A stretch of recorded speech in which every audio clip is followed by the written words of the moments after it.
Good evening all, and welcome back to Farcical Fears. Tonight, you're about to hear 5 chilling true horror stories from restaurant workers. Stories so unsettling, they'll keep you awake long after the screen goes dark. If you're new here, make sure to subscribe to Farcical Fears for daily true horror content that dives into the darkest corners of fear and keeps you up at night. Hit that notification bell so you never miss when the darkness calls. Now, imagine hearing the freezer door lock from the outside when your phone is nowhere to be found, or discovering photos of yourself taped inside a menu. These are just the beginnings of the nightmares waiting for you tonight. Story 1. 1. The regular. I heard the freezer door click locked from the outside, and in that split second, I knew 2 things for sure. Someone else was in the diner with me, and they'd planned this. The hum of the industrial fan roared in my ears. My breath turned white in front of my face, and when I reached for my phone in my apron pocket, my fingers met nothing but fabric. No phone. No way out.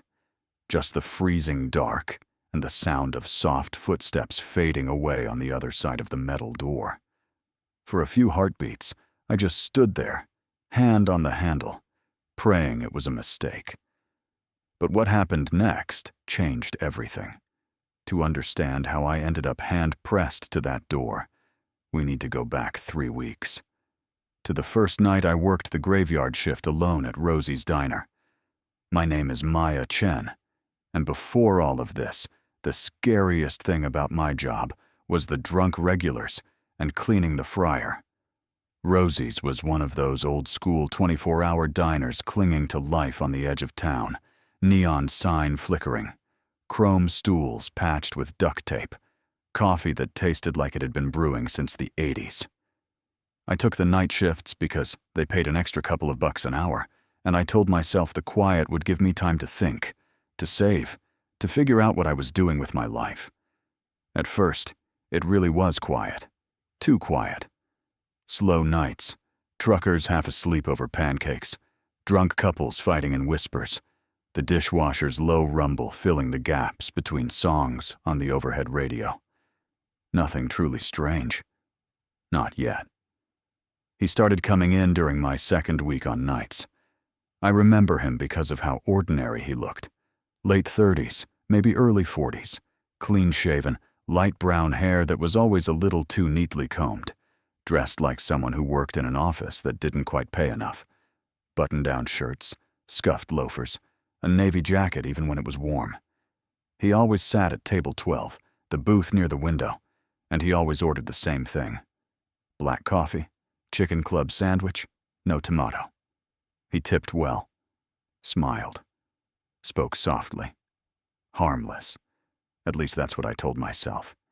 His name on the credit card slip was Derek Hollis, but I didn't learn that until later.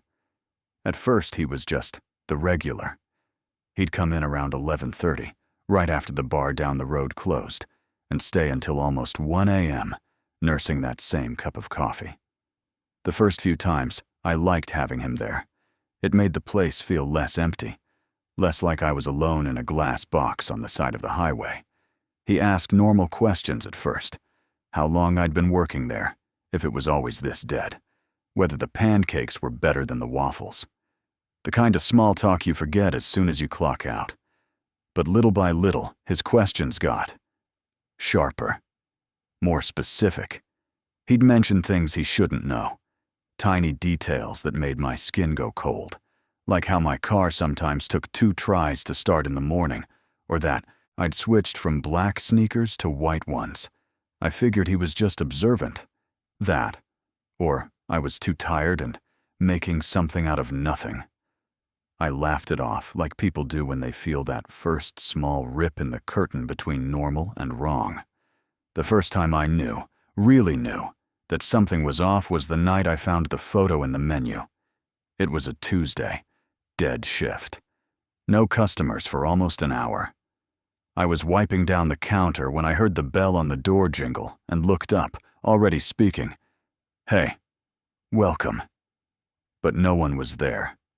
The door had moved, just slightly, still swinging from some motion. Yet the street outside was empty. No car pulling away, no person walking off. I stepped out from behind the counter, my shoes squeaking on the faded tiles, and checked the bathroom, the far booth, the corner where the jukebox sat. Nothing. I told myself it was the wind, the old hinges, the building settling.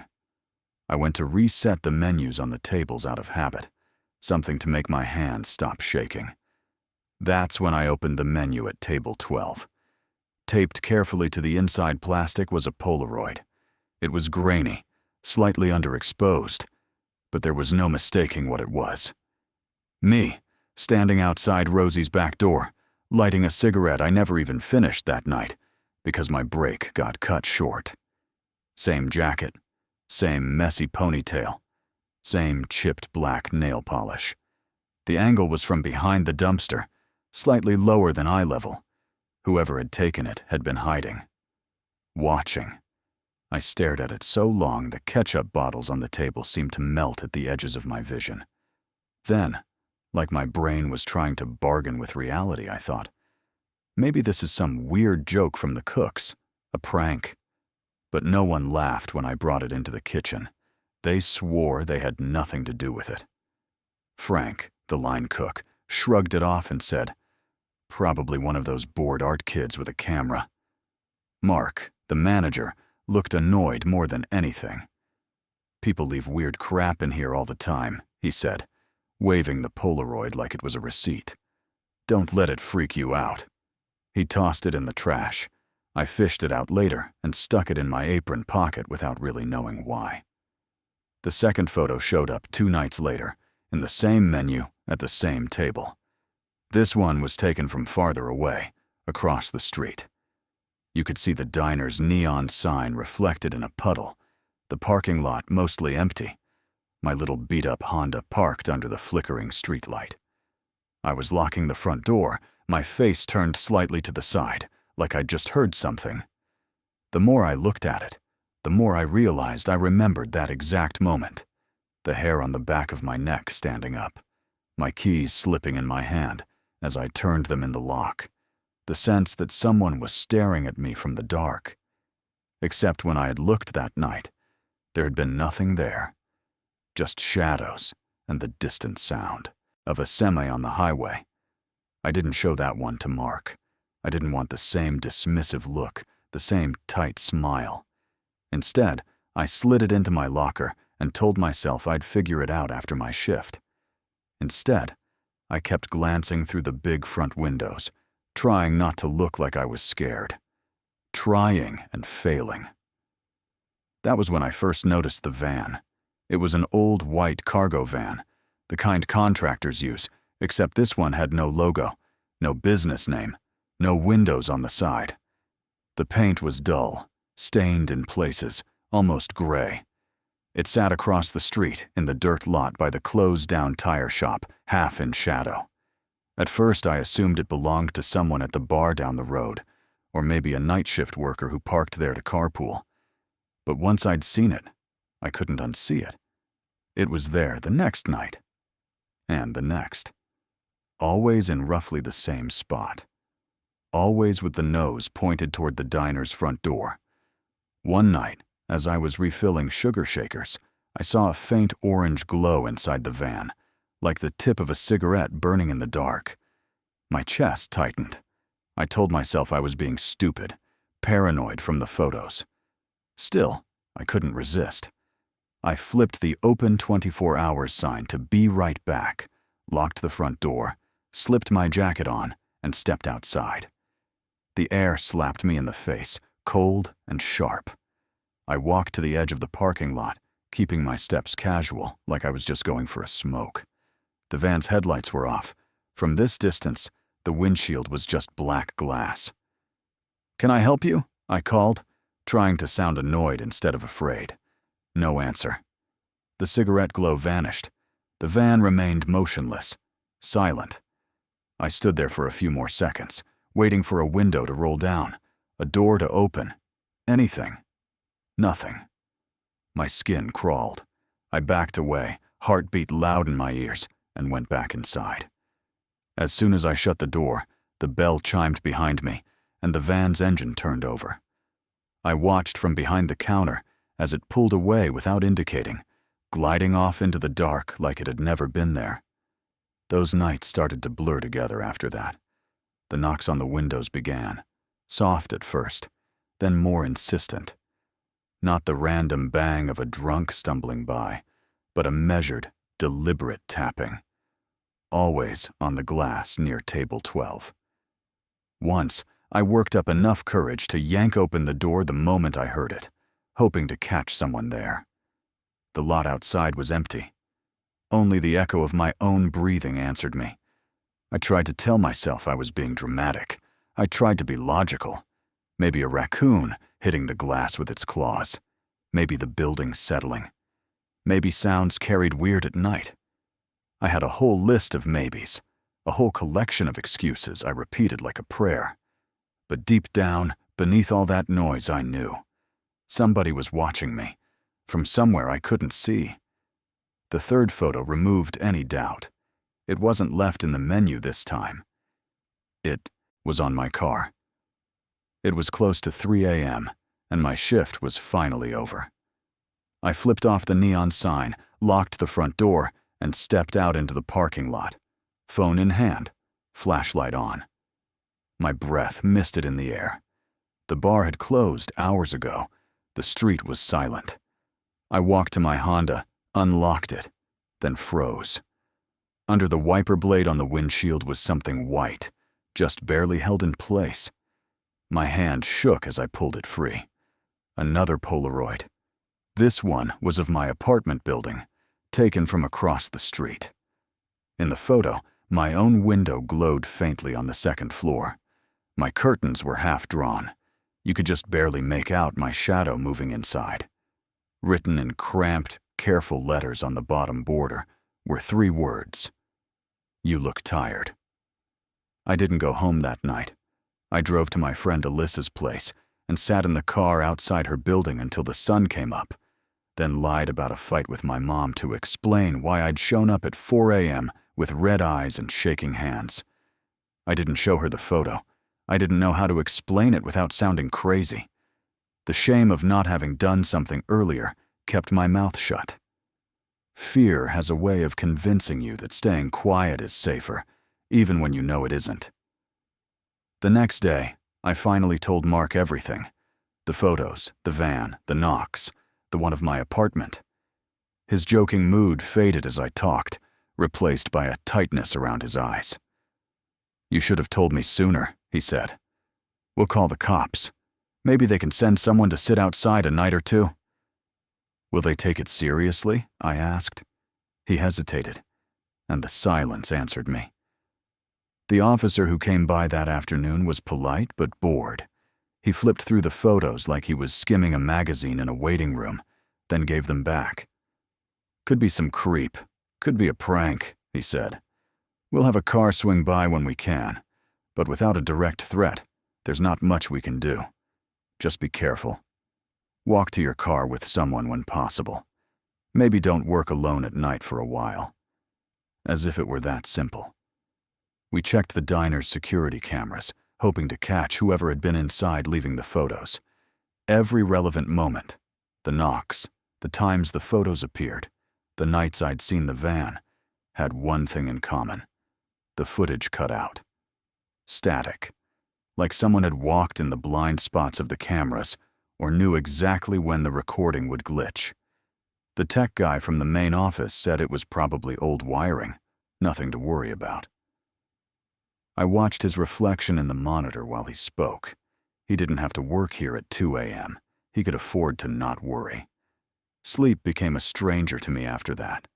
I kept jolting awake at 3 or 4 in the morning, convinced I'd heard footsteps outside my door. I stacked a chair under the handle at night.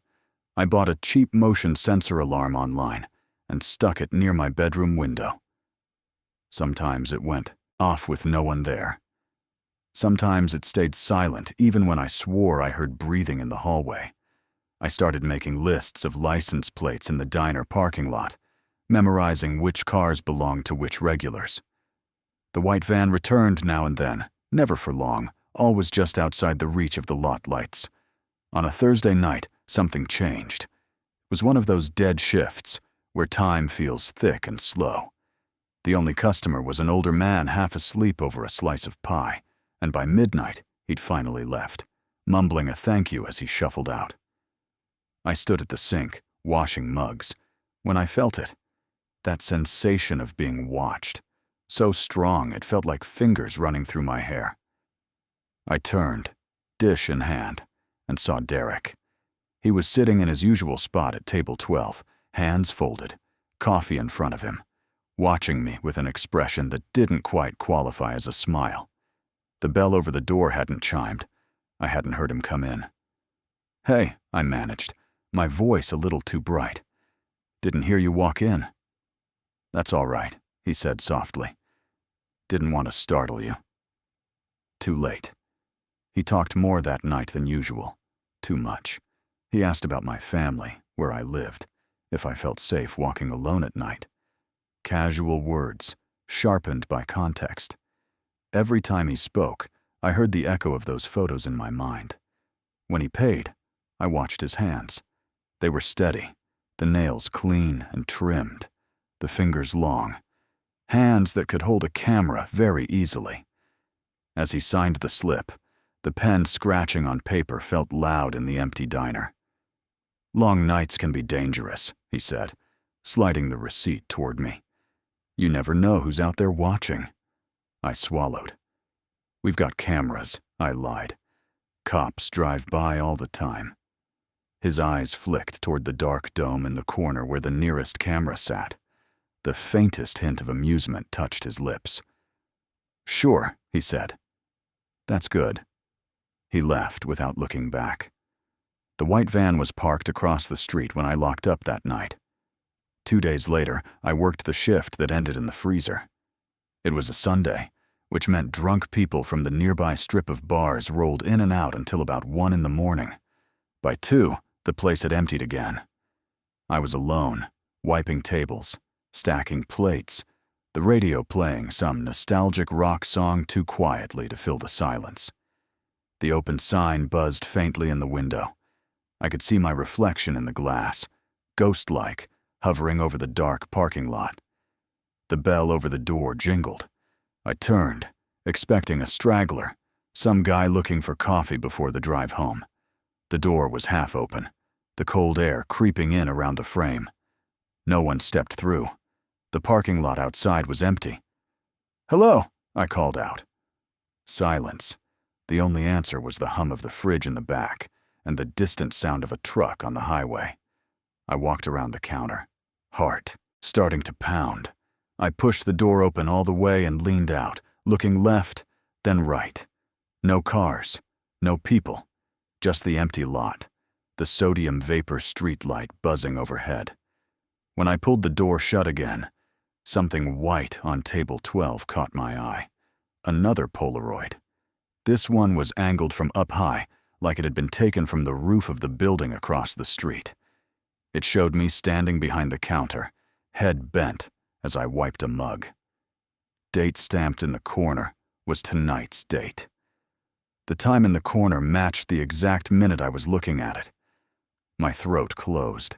The hair on my arm stood straight up. Somebody had just taken this. I didn't think. I ran. I sprinted to the kitchen, grabbed my phone from the shelf by the register, and fumbled with the screen, swiping to unlock it. Before I could dial, the overhead lights flickered. Once. Twice. Then went out completely, plunging the diner into darkness. The emergency lighting buzzed to life a second later, dim, sickly yellow strips along the baseboards and the exit signs over the doors. The kitchen hummed with a different, more hollow sound. The building felt suddenly smaller, like the walls had moved in closer. I heard it then, the soft, slow creak of the back door opening, the one by the alley and the dumpster. "Who's there?" I shouted, but my voice cracked around the edges. It didn't sound like me. No answer. just a ringing silence and the faint scrape of something on tile. My instincts screamed at me to hide. I darted into the back, the narrow hall leading to the dry storage and the walk-in freezer. My shoes slipped on a damp spot, and I caught myself on the wall, leaving a sweaty handprint on the faded paint. I thought about the alley, the darkness, whoever might be out there. Going out the back felt like stepping into their territory. Inside, at least, I knew the layout. I knew the corners and the blind spots. I knew where I could lock a door. The walk-in freezer loomed at the end of the hall, its heavy metal door slightly ajar, a ribbon of cold air spilling out like fog. Stupid or not, hiding in there felt safer than standing exposed. I slipped inside, pulling the door just close enough to narrow the crack to a sliver. My breath fogged in front of me, the rows of shelves casting long, skeletal shadows. I pressed my ear to the seam of the door and listened. Footsteps. Slow, deliberate, coming down the hall. Whoever it was wasn't trying to be quiet now. The steps stopped right outside the freezer. I bit down on my fist to keep from making any sound. For a moment, nothing happened. No handle rattling, no voice, no breathing that I could hear over my own rushing heartbeat. Then, gently, the freezer door eased inward a fraction of an inch, as if someone was checking that it was closed. I held my breath until my lungs burned. After an endless second, the pressure on the door eased. The footsteps retreated. That's when my phone buzzed in my hand. The vibration might as well have been a gunshot in that silence. I nearly dropped it. With shaking fingers, I cupped my hand over the screen to muffle the light and glanced down. I had a new text from an unknown number. It was a photo. My stomach dropped. It was of the walk-in freezer door, taken from the hallway. Just now. You could see my shadow, faintly, through the thin line of light where the door didn't fully seal. Under the photo was a message, "Peekaboo." I slapped a hand over my mouth and backed away from the door, bumping into the shelves, cans rattling. My teeth chattered from more than the cold now. I wanted to scream. I wanted to kick the door open and run until my legs gave out. Instead, I slid down the wall, sinking to a crouch, and forced myself to think. If he knew I was in here, why hadn't he opened the door? Why hadn't he come in? Unless that was the plan. I went to grab the handle, to push the door open before he could do anything worse. But the moment my fingers brushed the metal, I heard it. A loud, solid clunk from outside. The sound of the heavy latch dropping. Of someone locking it from the outside. That's when the panic really hit. I yanked on the handle. It didn't budge. I pushed my shoulder against it, kicked at the base with my heel. Nothing. The metal didn't even flex. My scream bounced off the frozen walls and came back to me thin and useless. I hammered my fists against the door, my palms already stinging from the cold. "Let me out!" I shouted.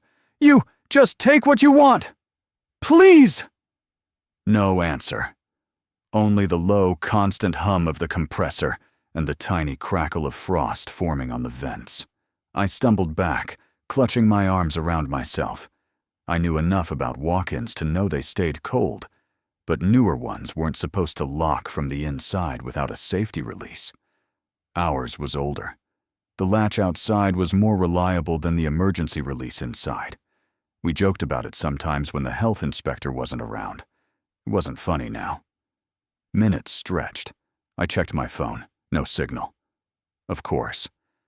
I moved around the little room to keep my blood flowing, counting my steps, my breaths, the number of times I rubbed my hands together. My mind kept circling the same question. Why lock me in, then stop? Why not come inside? Why not finish it? Because he didn't have to. He had me exactly where he wanted me, helpless, terrified, freezing slowly in the dark. I thought of all the stories I'd read about people found in places like this, discovered in the morning, too late. I imagined my coworkers swinging the door open to find me curled up on the floor, skin blue, eyes frozen wide. Rage flared up through the fear then, burning hot enough to make me forget how cold I was. "No," I whispered to the empty air. "You don't get to do that. You don't get to finish it like this." That anger gave me something to hold on to.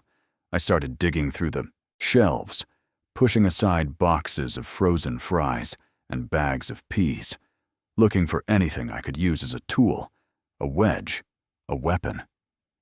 At the back, behind a stack of frostbitten burger patties, I found an old metal baking tray, warped but sturdy. I grabbed it with both hands and went back to the door, jamming the edge into the seam near the latch. I started to pry, over and over, metal shrieking on metal. Each attempt sent a jolt through my frozen fingers, but I kept going. If I stopped, if I sat down, I knew I might not get back up. Time blurred. 10 minutes, 20, an hour. It all felt the same. The cold gnawed at my toes, crawled up my legs. My breath came in ragged puffs. Then, on what felt like the 100th heave, something gave. The latch outside clanked, just slightly, as if it had moved half a centimeter. I threw my shoulder into the door and screamed. Not words now, just sound. The door shuddered. The latch scraped again. One more push, every bit of weight and strength I had left, and suddenly the door flew outward, sending me stumbling into the hallway. I hit the floor hard, the baking tray clattering beside me. For a few seconds, I just lay there, staring up at the fluorescent lights, which were now back on, buzzing faintly as if nothing had ever gone wrong. My breath burned in my chest. My fingers were numb, my cheeks stung, and my mind felt like it was lagging behind my body. He was gone. The hall was empty. The kitchen beyond was empty. I staggered to my feet, grabbed the nearest knife from the prep table, and moved through the diner in a daze, checking every corner, every booth, every bathroom stall. No one. No sign of forced entry at the back door. The only proof anything had happened was the dented latch on the freezer door and the text on my phone. That, and the final Polaroid. It was on the counter by the register, waiting for me. My hands shook as I picked it up. This one was taken from just outside the freezer door, from the angle of someone standing a few feet away. In the image, you could see my eye, peering through the narrow crack as I hid inside. On the white border, in the same careful handwriting, were 4 words. "You should have smiled more." I called the police. This time, they didn't sound bored. An officer and a detective came, took my statement, collected the photos and my phone, and checked the camera system again. Once more, the same thing. A block of static during the time I was in the freezer, like someone had cut the feed. Only this time, the detective noticed something new. "Your manager has a key to the back, right?" he asked. "Yeah," I said. "Why?" He pointed to the log by the employee entrance, a sheet where we wrote down deliveries and service calls. There, scrawled in Mark's handwriting, was a note from 2 weeks ago. Camera tech came by, adjusted wiring. No company name, no signature from the technician. "Who was here that day?" the detective asked. I tried to remember. The days had blurred together, but one thing stood out. I'd had the flu that week. I hadn't worked. Someone else had covered my shift. They found the van 2 days later, abandoned in a long-term parking lot near the bus station. Inside were boxes of Polaroids, neatly labeled by name and location. Not just me, but other women. Waitresses from other diners. Bartenders. A barista from the coffee shop downtown. Some of the photos went back years. Shots taken through apartment windows, in grocery store aisles, sitting at bus stops at night, headphones in, oblivious. And among the photos, they found an employee badge. Derek's old ID from a chain restaurant across town, where he'd been fired for harassing a coworker.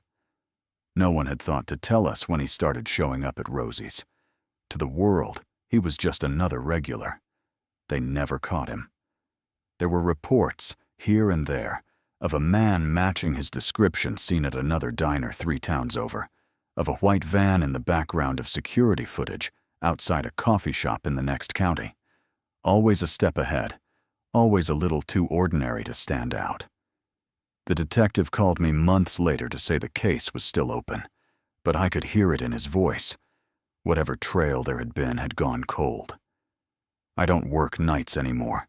I moved apartments, got a job on the morning shift at a place that closes before dark. Joined a gym just so someone would always see me come and go. Still, I feel it. That prickling at the back of my neck when I walk to my car. The urge to check every menu at every table whenever I sit down to eat. Like there might be a photo tucked inside, waiting. Sometimes when I close my eyes, I see that crack in the freezer door, the shadow on the other side. I hear that soft click of the latch dropping, feel the cold closing in, and I remember the neat handwriting on the edge of the Polaroid. People say the worst part about working late is the boredom. For me, it's knowing that somewhere out there, someone might be sitting in the dark, pointing a camera at a girl who thinks she's just doing her job, telling herself she's overreacting. Someone watching, waiting, making sure that by the time she realizes she's in a horror story, he's already on the next chapter. Story 2. Kitchen Rats. The first rat fell out of the ceiling and landed in the fryer. It didn't even have time to squeal. 1 second, there was a dull thud above the hood, and the next, there was a wet, heavy plop straight into the boiling oil. The hiss that followed was deafening. I watched, frozen as its body twitched once, then went still, its fur blackening, the smell of scorched meat and burnt hair rushing over me like a wave. The ticket rail behind me chimed with another order, the pass light blinking, and from the dining room, someone laughed. Out there, no one knew what had just died inches away from their fries. In here, standing in that obscene smell, with hot oil spitting tiny droplets of rat into the air, I understood for the first time that this kitchen was far more rotten than anyone wanted to admit. It hadn't started with the rats. It started with the smell. Grease and grill smoke were normal, part of the job. The kind of stink that seeped into your clothes so deeply that even your laundry smelled like burgers. But about a month before the fryer incident, a new scent crept in under the others. Sweet and rotten at the same time, like fruit left in a hot car, or meat forgotten in the back of a fridge. At first it came in waves when the air conditioner kicked on, riding the stale, cold air into the prep line, making my stomach turn for a second before it faded. The first night I noticed it, I asked our manager, Vincent, if something had died in the vents. He rolled his eyes, told me to stop being dramatic, and shoved another stack of tickets into my hand. The place I worked wasn't some dingy hole in the wall. It was an upscale casual restaurant right off the highway, with Edison bulbs, reclaimed wood tables, and a menu full of words like artisanal and farm to table. The kitchen, though, was exactly like every other kitchen I'd worked in. Too small, too hot, and barely held together with duct tape and denial. My name's Jordan, and I've been on the line in one place or another since I was 17. You learn a lot about people behind a swinging door. You learn even more about what they're willing to overlook to keep the dining room looking clean. The scratching came next. I heard it one night during the dinner rush, a faint skittering inside the wall behind the prep fridge. It sounded like someone dragging a fork along the pipes. "You hear that?" I asked Leo, the grill guy, while we both watched 4 steaks we didn't have time to care about. He nodded, shrugged, flipped a ribeye. "Probably mice," he said. "They've been around." Mice was his word. What I heard sounded heavier. As the weeks went by, the smell grew thicker, clinging to the vents, the corners, the greasy undersides of shelves. Twice, a server came back with a complaint that a customer had found a hair in their salad. Once, it was true. One of the new guys didn't wear a hat. and his apology was so panicked it was almost funny. The other time, though, the hair they brought back wasn't a hair. It was a whisker. Leo and I locked eyes over the plate as the server hovered, waiting for one of us to remake the salad. Without saying a word, I snatched the plate, dumped the contents, whisker and all, into the trash, and rebuilt the dish from scratch. When the server left, I fished the plate out and showed Leo. "This didn't come from anyone's beard," I said. "Don't show Vince," he replied, already turning back to the grill. "He'll just tell you not to talk about it." Vince wasn't an evil manager. He was just scared.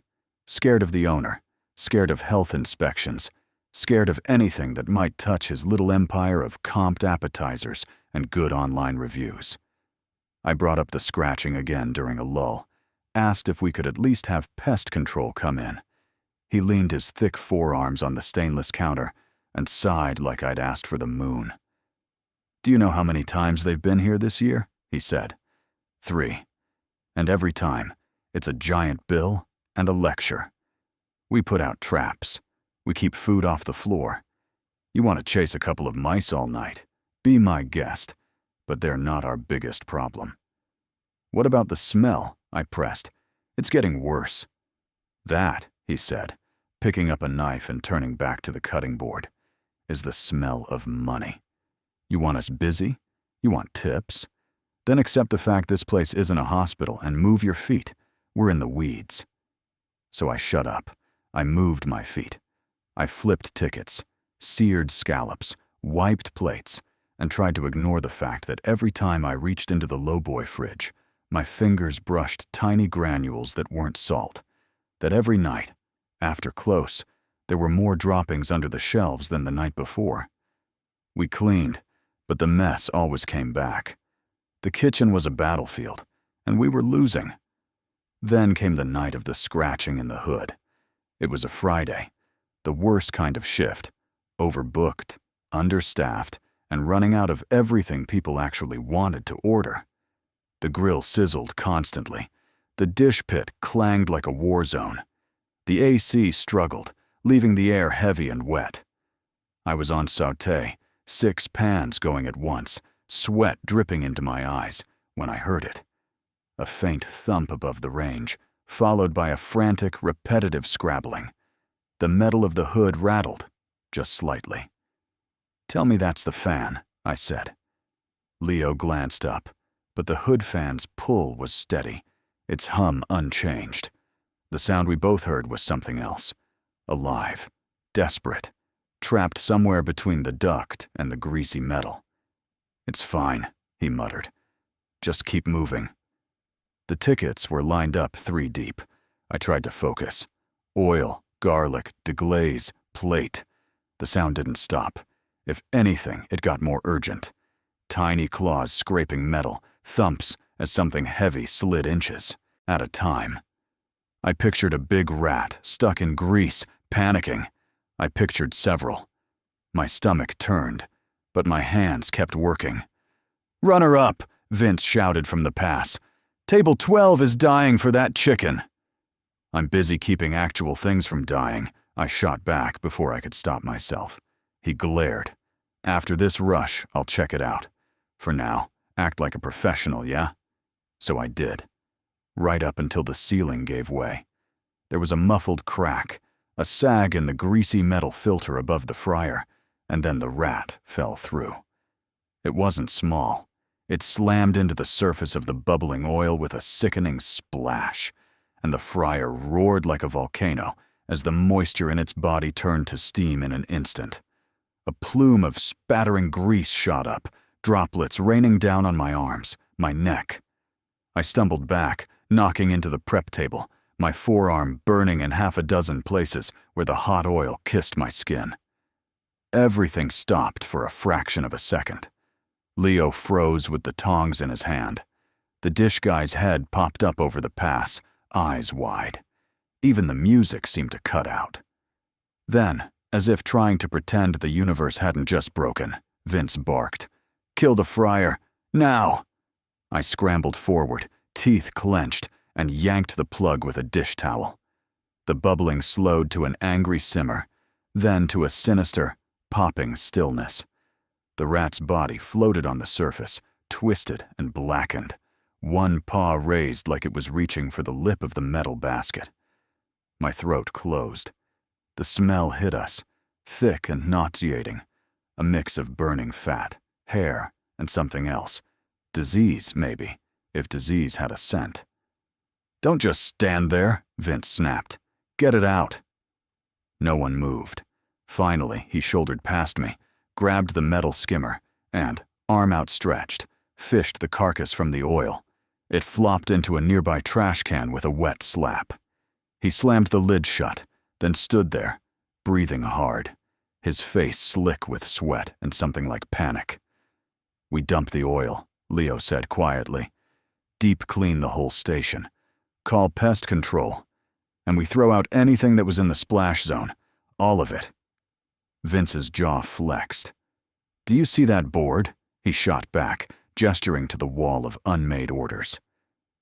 "You want to tell the entire front of house we're 90 minutes behind because of a rat?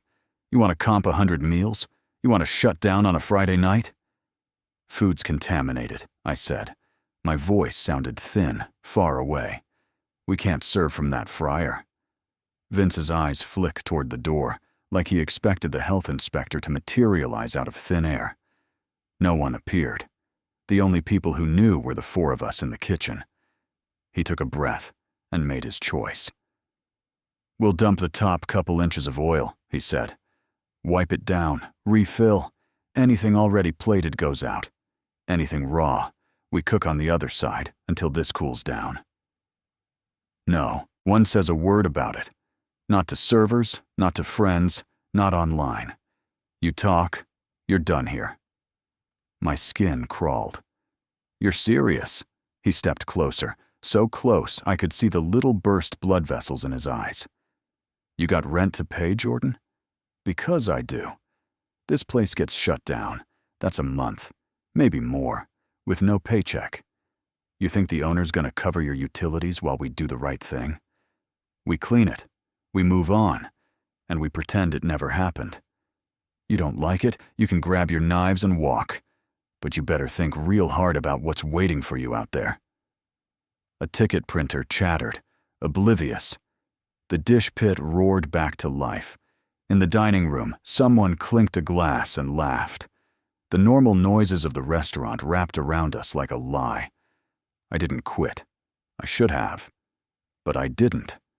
I helped siphon oil into the waste barrel, wiped down the edges of the fryer, and refilled it with a fresh, golden, almost reassuring layer.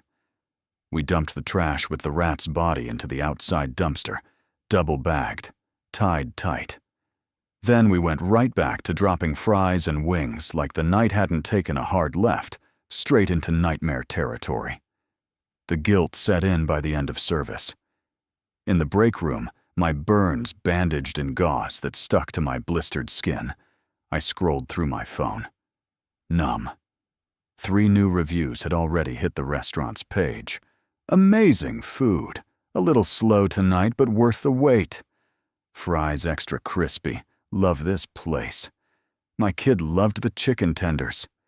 The words made bile climb up the back of my throat. They didn't know. They'd never know. Unless I told them. I almost did. I opened the health department's website, hovered over the form where you can submit anonymous complaints. I even typed the first few words. Severe rodent issue. Contaminated oil used in fryer. Then I hesitated. Anonymous doesn't mean untraceable. If they came in and shut us down, there was no doubt in my mind Vince would assume it was me and make sure I never got hired in this city again. Kitchens talk, managers gossip. Suddenly I saw every future job application dead-ending at this one choice. I closed the tab. The rats didn't stop because we pretended they had. If anything, they got bolder. A week later, I opened a bag of burger buns, and a rat bolted out from inside, sprinting across my hands and launching itself off the prep table. I screamed, stumbled back, nearly taking down a tray of raw steaks with me. The rat disappeared behind the lowboy, its tail slipping into a crack big enough for a hand. Leo cursed so loudly the bussers out front turned to look. "Don't!" Vince snapped, materializing from behind the expo line. "We've got a full house." "I'm not cooking off that station until we bleach everything," I said, voice shaking. "We're not talking about a spider here, Vince. They're in the food." He dragged me aside, out of earshot of the door. His voice went quiet, deadly calm. "You're not going to tank this place over some vermin. We're already on thin ice with the district manager. Health inspector finds one dropping, we're done. And if we're done, so are you. Think about that every time you open your mouth." It wasn't an argument anymore. It was a threat. The next day, a memo went up in the back. "All staff to observe enhanced cleanliness protocols. Keep doors closed. No food on the floor. Traps have been placed. Do not touch them." The traps, when they arrived, were laughably small, little glue boards tucked in corners, where the rats didn't even bother to go. They had better roots. The situation finally spun out of denial when the guests started getting sick. At first it was a rumor. A server whispered that someone had called the restaurant the next day complaining they'd spent the night in the bathroom. Then another incident.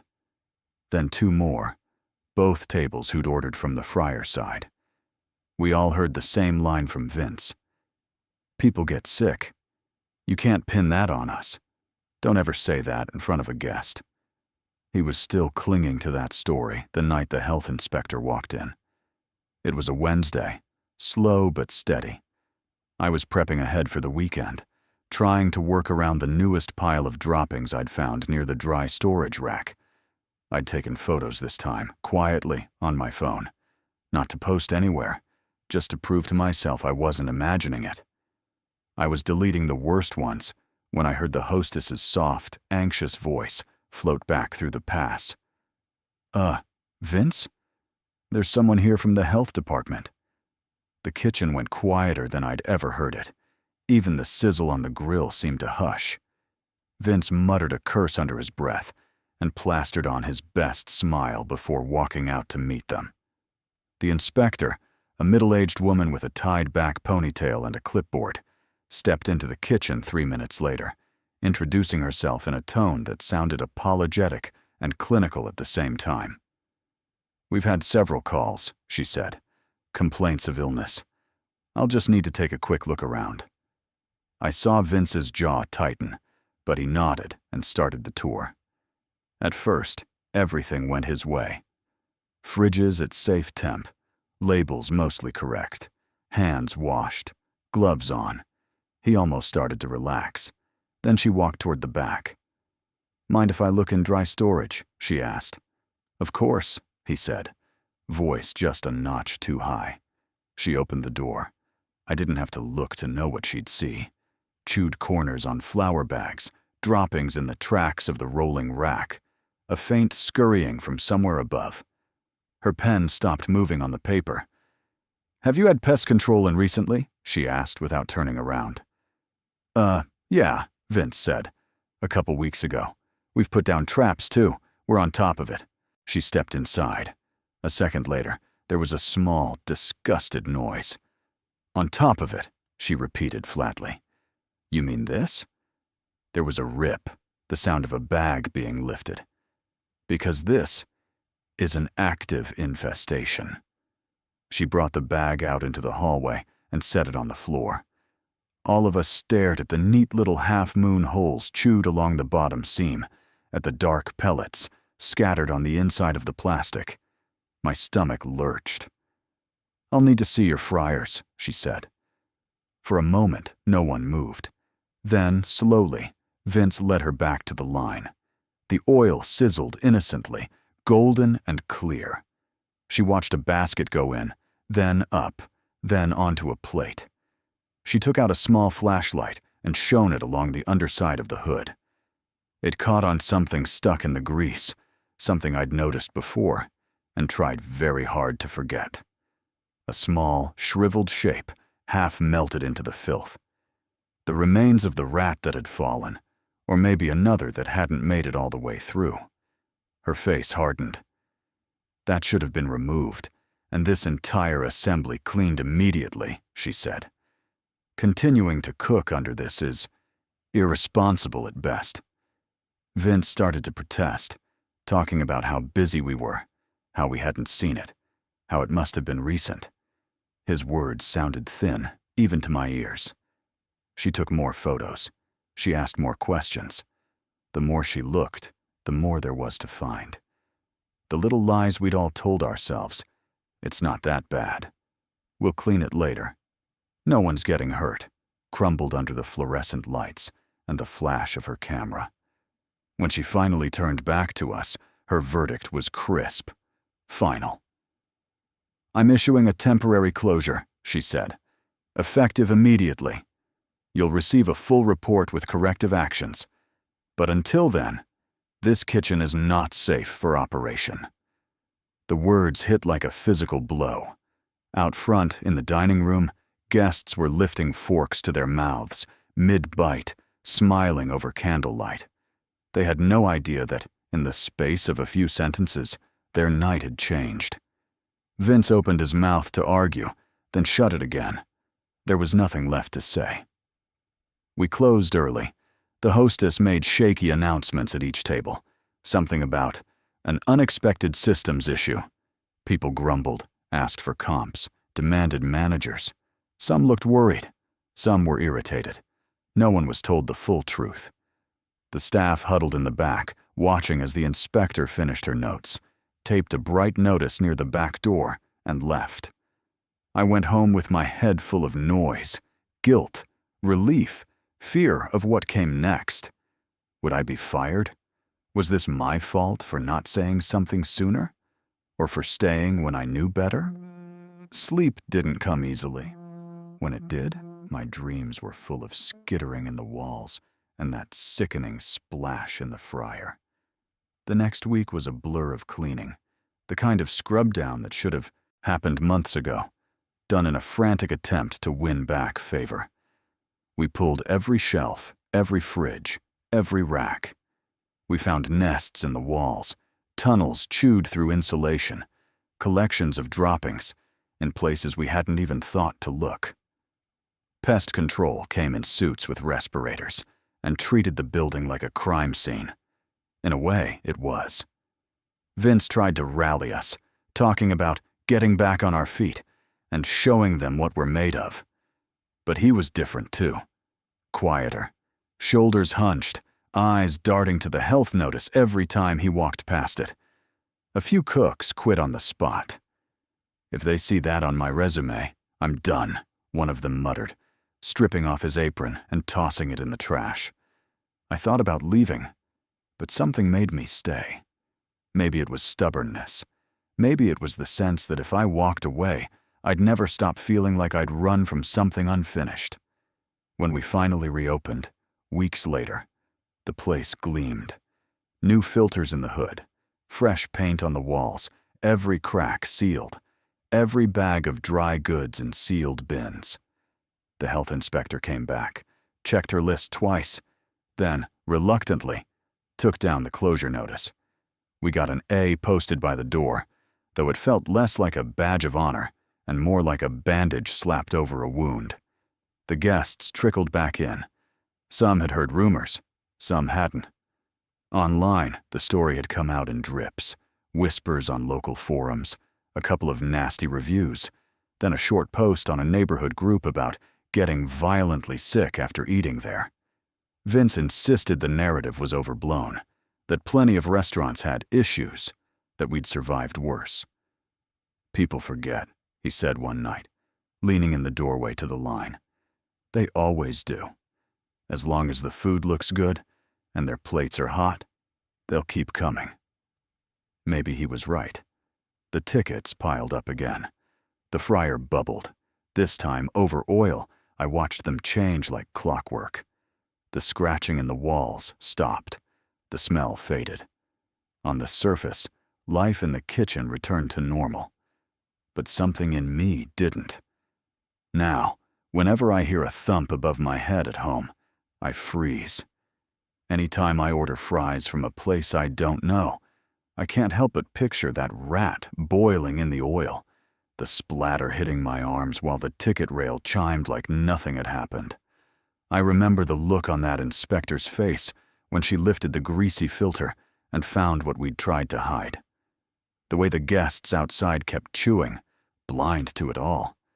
People think restaurant horror stories are about rude customers or bad tips. They have no idea that the real nightmares never make it to the dining room. They stay back here, in the heat and the noise, in the things we're told to ignore for the sake of keeping the place running. Every time a plate leaves the line, I wonder what the person on the other side would do if they knew how close their dinner came to being something else entirely. I still work in kitchens. It's what I know. I pay more attention now to smells, to sounds, to what managers say when they think no one is really listening. Most of all, I pay attention to what we're asked to pretend doesn't exist. Because once you've watched a rat fall from the ceiling into the fryer and been told to keep cooking like nothing happened, you realize the scariest thing about restaurants isn't what's in the food. It's what we're willing to serve anyway. Story 3. The Last Reservation. The woman in booth 7 had been dead for 40 years, but she was sitting there now, hands folded on the white tablecloth, asking me if her husband had arrived yet. I knew she was dead because I'd just seen her photo in a yellowed newspaper clipping in the basement. Same soft wave of hair, same high-collar dress, same distant, worried eyes. And above that photo was the headline, "Local Woman Dies in Anniversary Fire at Historic Railway Bistro." The date on the clipping was November 22nd, 1985. The date on the reservation screen upstairs, glowing green on the old monitor, was November 22nd. Same restaurant, same name, same time. And as she stared up at me with that expectant, fragile smile, the air around her cold enough to make my skin prickle, all I could think was, she thinks she's still waiting for him. She doesn't know she burned here. My name is Elliot Foster, and 3 months before that night, I thought landing a job at the old Crestline Railway Bistro was a lucky break. It was one of those small-town heritage restaurants built inside a converted train depot. Original brick walls, big arched windows that looked out onto rusted tracks, no trains used anymore, oil paintings of long-dead railway magnates on the walls. The kind of place people booked for anniversaries and retirements, where the chairs creaked and the servers wore pressed white shirts and black ties, even though the pay didn't match the pretense. By day, the place was all sunlight and clinking glasses. By night, it was shadows and candlelight, and the faint smell of old smoke clinging to the rafters. I took the evening shifts because the tips were decent, and the manager, Tom, liked hiring students who didn't ask too many questions. The first week, he gave me the tour, his keys jangling as he pointed out everything from the staff bathroom to the emergency exits. When we reached the back hallway that led down to the basement, he stopped, hand on the rail. "We keep most of the old paperwork and junk down there," he said.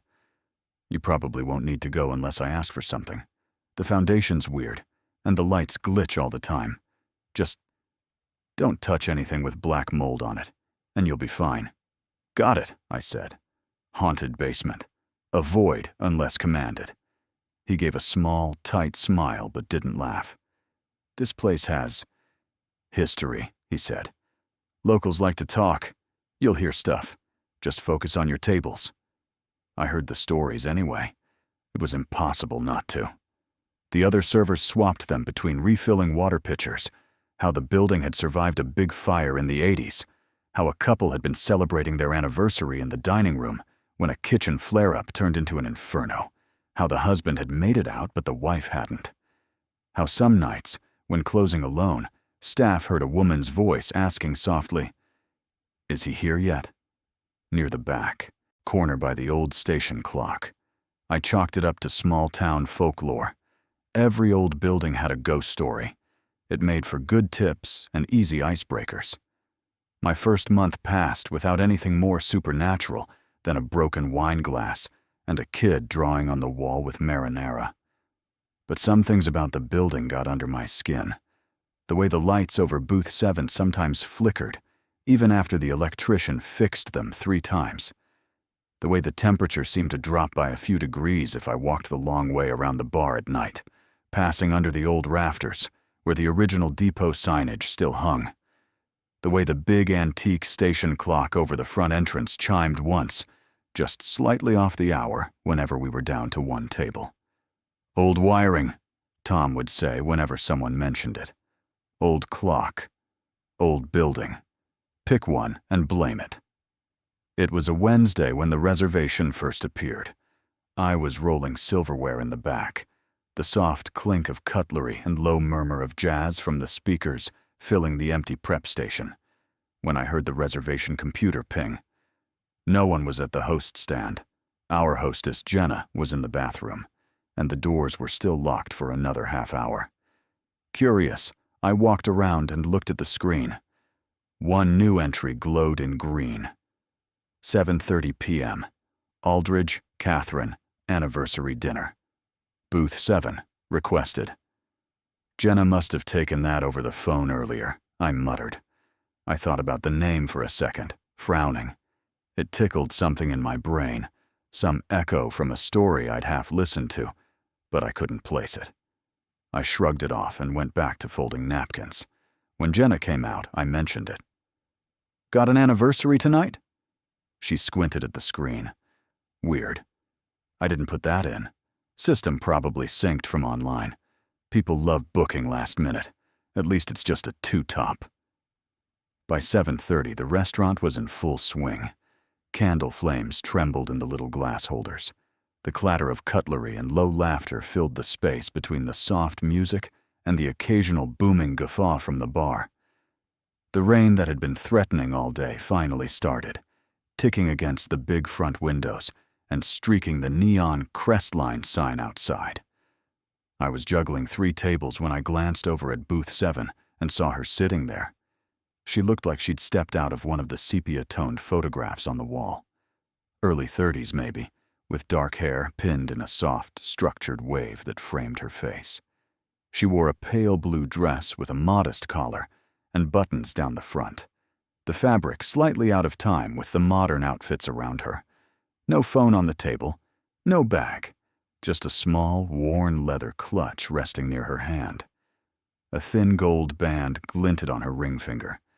She sat very straight, ankles crossed, her gaze shifting every so often to the entrance, then back to the empty seat across. From her. For a moment, I thought she was just overdressed. People did that for anniversaries. But something about the way she sat, perfectly still except for the tiniest movement of her fingers on the edge of the tablecloth, made the hairs on my arms rise. "Table just sat at 7, Jenna murmured as she passed me, dropping a pair of menus into my hands. "They asked for you. Name's Aldridge. Anniversary. Be nice." I didn't remember anyone asking for me, but there was no time to argue. I plastered on a smile and approached the booth. "Good evening," I said. "Happy anniversary, and welcome to Crestline Railway Bistro. My name is Elliot, and—" She looked up at me, and the rest of my sentence died in my throat. Up close, she was even more out of place. The light seemed to catch on her differently, like there was a thin layer of old glass between her and the room. Her skin was pale, but not sickly, more like the faded tone of old photographs. Her eyes were a deep, steady brown, and when they met mine, there was a kind of relieved recognition there, as if she'd been waiting for me specifically. "Good evening," she said, her voice soft and careful, each word shaped like she was afraid of breaking something. "Thank you. I'm sorry we're a little late. The roads are awful tonight." I glanced out the window. The rain had only just started. The streets were damp but hardly flooded. I swallowed. "No problem at all," I said. "You're right on time. Will someone be joining you?" "My husband," she said without hesitation. "Andrew. He stepped out to take a call. He shouldn't be long. There was no one outside. I knew that because I'd been at the door 5 minutes earlier, checking the outdoor seating we weren't using. But I didn't argue. The script took over. "Of course," I said. "Can I get you started with some water?" "Wine list?" "Just water, thank you," she replied. "He'll order the wine when he gets back. He always does." I brought her a glass of water. The condensation beaded on the outside, dripped onto the tablecloth. She didn't drink. Just watched the entrance, then the clock over the door, then the empty seat, her fingers tapping a faint, steady rhythm only she seemed to hear.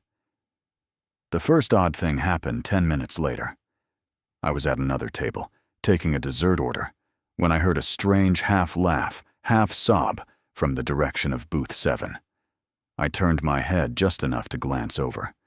The booth across the aisle from her was occupied by a couple in their 20s, heads bent over their phones. Booth 7, from where I stood, looked empty. The white tablecloth, the 2 sets of cutlery, the candle burning in the center. No blue dress. No pale hands. I blinked, refocused, and finished with my table. 2 minutes later, I walked toward booth 7 with the bread basket, forcing myself not to rush. As I got closer, my chest tightened. She was there again. Sitting exactly where she had been. Same posture, same calm expression.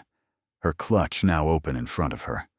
Inside, neatly tucked, was what looked like an old train ticket, the kind with punched edges and faded ink. Her fingers rested lightly on it. "Sorry for the wait," I said, my smile feeling brittle. "Here's some bread while you wait for Andrew." "Thank you," she said. Her gaze drifted past my shoulder, toward the door. He's not usually late. He hates the rain. I couldn't stop myself. "Is this your first time here?" I asked. "At Crestline." Her lips curved in a private smile. "Oh no," she said. "We've been coming here every year, ever since it opened. It's our place." The restaurant had been open in its current form for a little over 15 years. Before that, it had been a bar. And before that, the disused station building had sat empty for decades. I knew that because there was a framed plaque by the host stand detailing the historic restoration. I tried to do the math and let it go. Maybe she meant the property, not the business. From the bar, someone dropped a glass. It shattered against the floor, the sound sharp enough to sting. I flinched, then apologized automatically for the noise. When I glanced back down, droplets of water had appeared on the inside of booth 7's window, tracing slow, meandering paths. On the glass, just at her shoulder level, a faint smear formed, like the echo of a handprint. She didn't seem to notice. I went to the POS to enter orders, my mind spinning. "You okay?" Jenna murmured, leaning in. "You look like you've seen a ghost." "Funny," I said, my voice dry. "Table 7. Did you seat her when I wasn't looking?" She frowned. "I just put the menus down. When I came back with the candles, she was there. I assumed she'd slipped in while I was talking to the couple at the door." "Why?" "Nothing," I lied. "Just tired." I made it through the next 20 minutes on autopilot. I topped up waters, delivered mains, laughed at bad jokes. Every time I passed booth 7, I glanced at her. She never ate the bread. Her water level didn't change. The candle flame in the center of her table flickered more than the others, bending toward her like a plant reaching for light, or away from something cold. At one point, Leo from the kitchen leaned out and whispered, "You know there's no ticket for 7, right?" I froze. "What?" He pointed at the rail. "Nothing hanging for that booth. You got their order in already?" I looked at the screen. No order under Aldridge. No table tagged as 7. I must have forgotten to send it," I said, though I hadn't taken their order yet. Her order. I turned, intent on fixing that. But before I could move, Tom's voice cut through the noise. "Elliot, He called from the back hallway. "Need you a sec." I told myself I'd go see what he wanted, then come right back, clear this confusion before it spiraled any further. I walked the long way, skirting the bar, passing under the old station sign. The air felt heavier there, like the humidity had thickened. In the hallway, the floorboards creaked louder than usual. Tom was by the basement door, holding a clipboard. "Inventory sheet's all screwed up," he said. "Can you run down there and grab the old wine log from the filing cabinet?" Second drawer, marked pre-2000. I need the vintage list for some guy up front who thinks he knows more than our sommelier. I hesitated, glancing at the dining room. "Can it wait 5 minutes? I've got an anniversary table who hasn't—" "Now please," he said, sharper. "We've been meaning to organize that stuff anyway. This'll take 2 minutes. I'll keep an eye on your section." Arguing would only make him suspicious. I swallowed my anxiety and nodded. "Fine." The basement stairs were steep and narrow, the kind that felt like they'd been built for shorter people in another century. The single bulb at the top flickered as I started down, the shadows on the cement walls stretching and snapping back with each tremor of light. The air grew cooler, damper, carrying the smell of old paper and something faintly metallic. At the bottom, I fumbled for the second switch, and a row of fluorescent tubes hummed to life, illuminating the storage room in harsh, flat light. Old wine racks lined one wall, half filled with dusty bottles. The other side was a jumble of boxes, framed photos, and old furniture that never made it back upstairs after the renovations. In the far corner stood a metal filing cabinet, exactly where Tom said it would be. As I crossed the room, my foot nudged something. I looked down. A small wooden placard lay face down on the floor, its brass screws still embedded in the holes where it had once hung. I picked it up and turned it over. "In memory of Catherine Aldridge," it read, the engraved letters dulled with age. "Who lost her life in the fire of November 22nd, 1985, celebrating 20 years of marriage in this very spot." My palms went slick. I turned slowly, my eyes tracing the clutter until they landed on a framed newspaper front page, leaning against a stack of broken chairs. The headline screamed in block letters, "Anniversary Tragedy at Crestline Depot. 1 dead, dozens injured." Beneath it was a photo, a younger version of the restaurant, front doors blown open, smoke pouring out, firemen hauling hoses across the cobblestone. Inset on the right was a portrait-style photo of a woman. Same hair, same dress, same eyes. "Catherine Aldridge," the caption read. "Beloved wife, gone too soon." My vision tunneled. I stepped back, breath shallow, the edges of my world narrowing to that one black and white face. The dim sound of the dining room upstairs, a dull, rhythmic thud through the floor, suddenly seemed like it was coming from miles away. I checked the date at the top of the paper. November 23rd, 1985. Today was November 22nd. Yesterday had been the anniversary of the fire. Last night, the system had taken a reservation under her name. "No," I whispered. "No, no, no." The lights overhead flickered. For a heartbeat, the basement was pitched into darkness. In that split second, I heard something behind me, a soft, strained exhale, like someone trying not to cry. When the light snapped back on, the sound cut off. The room was empty. The back of my neck throbbed where goosebumps had erupted. I grabbed the file Tom wanted with shaking hands, dropped the placard exactly where I'd found it, and bolted up the stairs 2 at a time. The dining room, when I burst back into it, looked deceptively normal. People eating, talking, waiters weaving between tables. The music played the same old jazz tune it had been playing 10 minutes before. The one thing that was not normal was booth 7. The table was empty. No blue dress, no clutch, no untouched water glass. The candle was still burning, but the wax had dripped all the way down one side, pooling onto the runner in a way that suggested it had been going longer than half an hour. The menus I'd placed there at the start of the night were gone. I swallowed hard and walked over, trying to ignore the way my legs threatened to give out. The air around the booth was noticeably colder, enough that my breath almost clouded. On the window by the seat where she'd been, the condensation that had streaked down earlier had formed thicker, frost-like patterns. They swirled into lines that almost looked like letters, like someone had tried to write on the glass with their fingertip and then wiped it away. On the table itself was a small, folded piece of paper, weighted down by a single coin, a train token. Old brass, with the Crestline Railway logo stamped faintly in the center. My chest tight, I picked up the note and unfolded it. The paper was thin and slightly yellowed, edges soft, like it had been handled too many times. The handwriting was neat, looping, old-fashioned. "Thank you for seeing me," it read. "He never made it. He never does. Please tell him I waited. C.A." My hands trembled. The room seemed to tilt. "Elliot."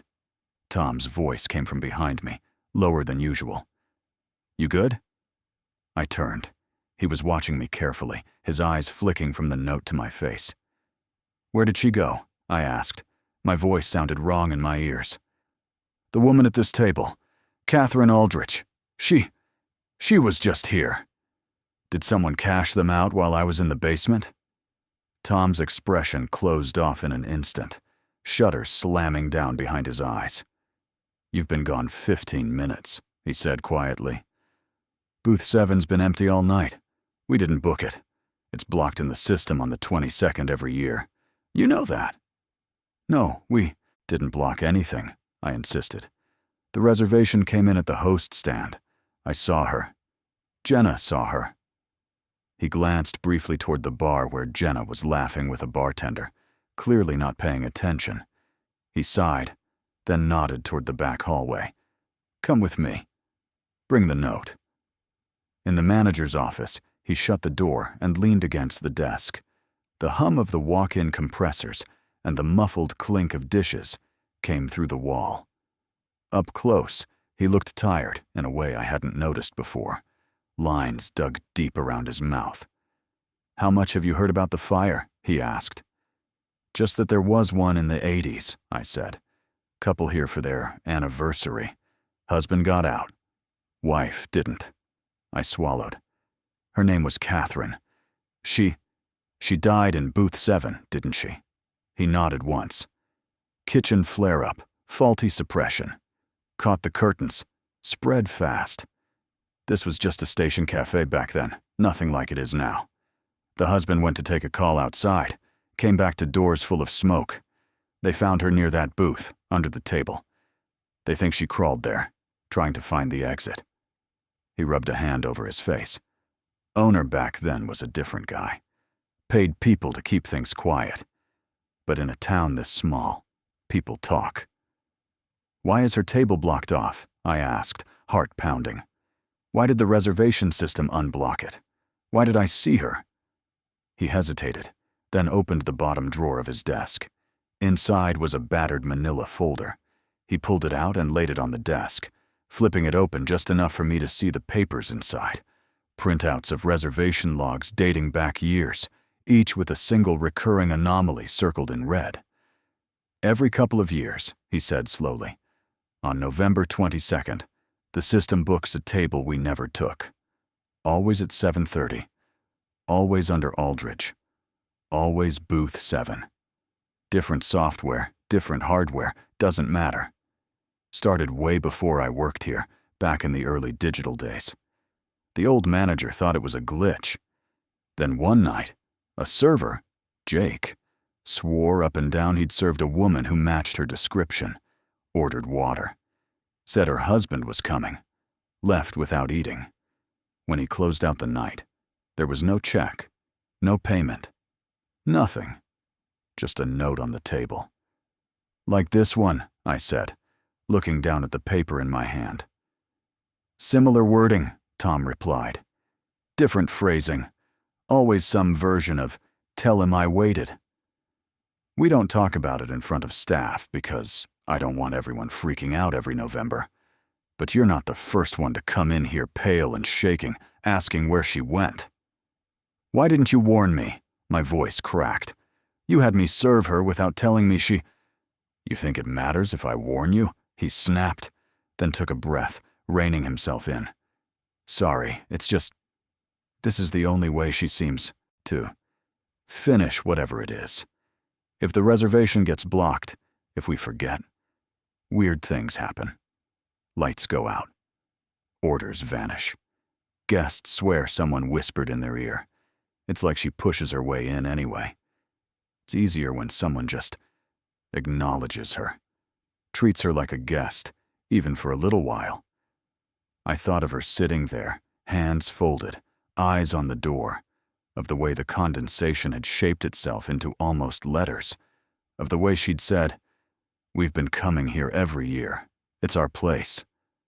"How long has this been going on?" I asked. "Best anyone can tell," he said. "Since the year after the fire. First time someone noticed the reservation pop up in the paper book. They thought it was the widower trying to honor her, but he moved away a long time ago. No one's been able to track him down. We think..." He glanced at the note. "We think maybe she's still waiting for him to come back through those doors, like he left that night. So we just let her keep doing this?" I whispered. "Every year? She sits there and waits for a man who never comes." "Unless he walks in one day," Tom said quietly. "Then maybe it stops. But we don't control that part." He nodded at the token in my hand. "What she leaves, we keep. We don't throw it away. Feels wrong somehow." "How many notes?" I asked. He hesitated, then opened the folder wider. Inside, tucked into a plastic sleeve, were at least a dozen small scraps of paper, some older and more brittle than others. Different inks, different lengths, all signed with the same initials. "CA. She gets clearer some years than others," he said. "Sometimes guests think she's just a weirdly dressed woman at another table. Sometimes only the server sees her at all. Sometimes there's just the reservation and the note, and nobody remembers serving anyone. But she's always here, in some way." My skin crawled. "Why keep the place open on the anniversary at all?" I asked. "Why not close for the night? Spare everyone?" He looked past me, at the office wall, like he could see through it to the dining room. "This is a business," he said. "Anniversaries, remember. People book us weeks in advance.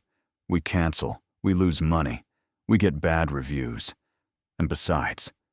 He trailed off, searching for words. "If we close, she's still waiting, just without anyone even looking at her. That feels worse." I didn't have an answer for that. He let me stand there for a minute, trying to steady my breathing, then clapped a hand on my shoulder. "Take 5, he said. "Splash some water on your face, then get back out there. We've still got a dining room full of living customers, yeah?" I nodded and walked to the staff bathroom. The fluorescent light flickered once as I stepped in. When I looked at myself in the mirror, I barely recognized the pale, wide-eyed guy staring back. I splashed cold water on my face, breathed in and out until the roaring in my ears quieted a little, and forced myself back onto the floor. The rest of the night passed in a strange, hollow blur. I waited tables, made small talk, refilled glasses. At one point, I saw an older couple glance toward booth 7 and shiver. "Cold draft in here tonight," the woman murmured. I looked. The booth was still empty, but the candle there had gone out, its wick smoking faintly. I hadn't lit it again. After close, when the last guest left and the chairs were flipped onto tables, I stood alone by booth 7. The tablecloth was smooth. The token and the note were gone. I'd given them to Tom. The condensation on the glass had faded back to normal streaks. For a few seconds, though, as the big station clock over the door chimed once, not quite on the hour, I thought I heard something, just at the edge of hearing. a woman's voice, asking softly, "Is he here yet?" I turned. No one stood there, just my own reflection in the empty booth. I told myself then that I'd get used to it, that this was just another weirdness to fold into the long list of indignities and oddities that come with restaurant work. Bad tips, broken glass, ghosts stuck in their last waiting place. "It's just a story," I murmured to myself on the walk home. "Just an old echo." 2 weeks later, on my night off, I walked past the restaurant with a friend. The lights were on, the dining room busy. As we crossed the street, my eye was drawn almost compulsively to the corner where Booth 7 sat. The glare on the glass made it hard to see, but for a second, just one, I could swear I made out a woman in a pale dress sitting at that table, looking out toward the road. The air around that spot seemed slightly fogged, like breath on glass. My friend nudged me. "You okay, man? You zoned out?" "Yeah," I said. "Just thinking about work." He laughed. "Quit that place if it's getting to you. No job's worth that kind of stress." Maybe he was right. Maybe I should have walked away. But I didn't.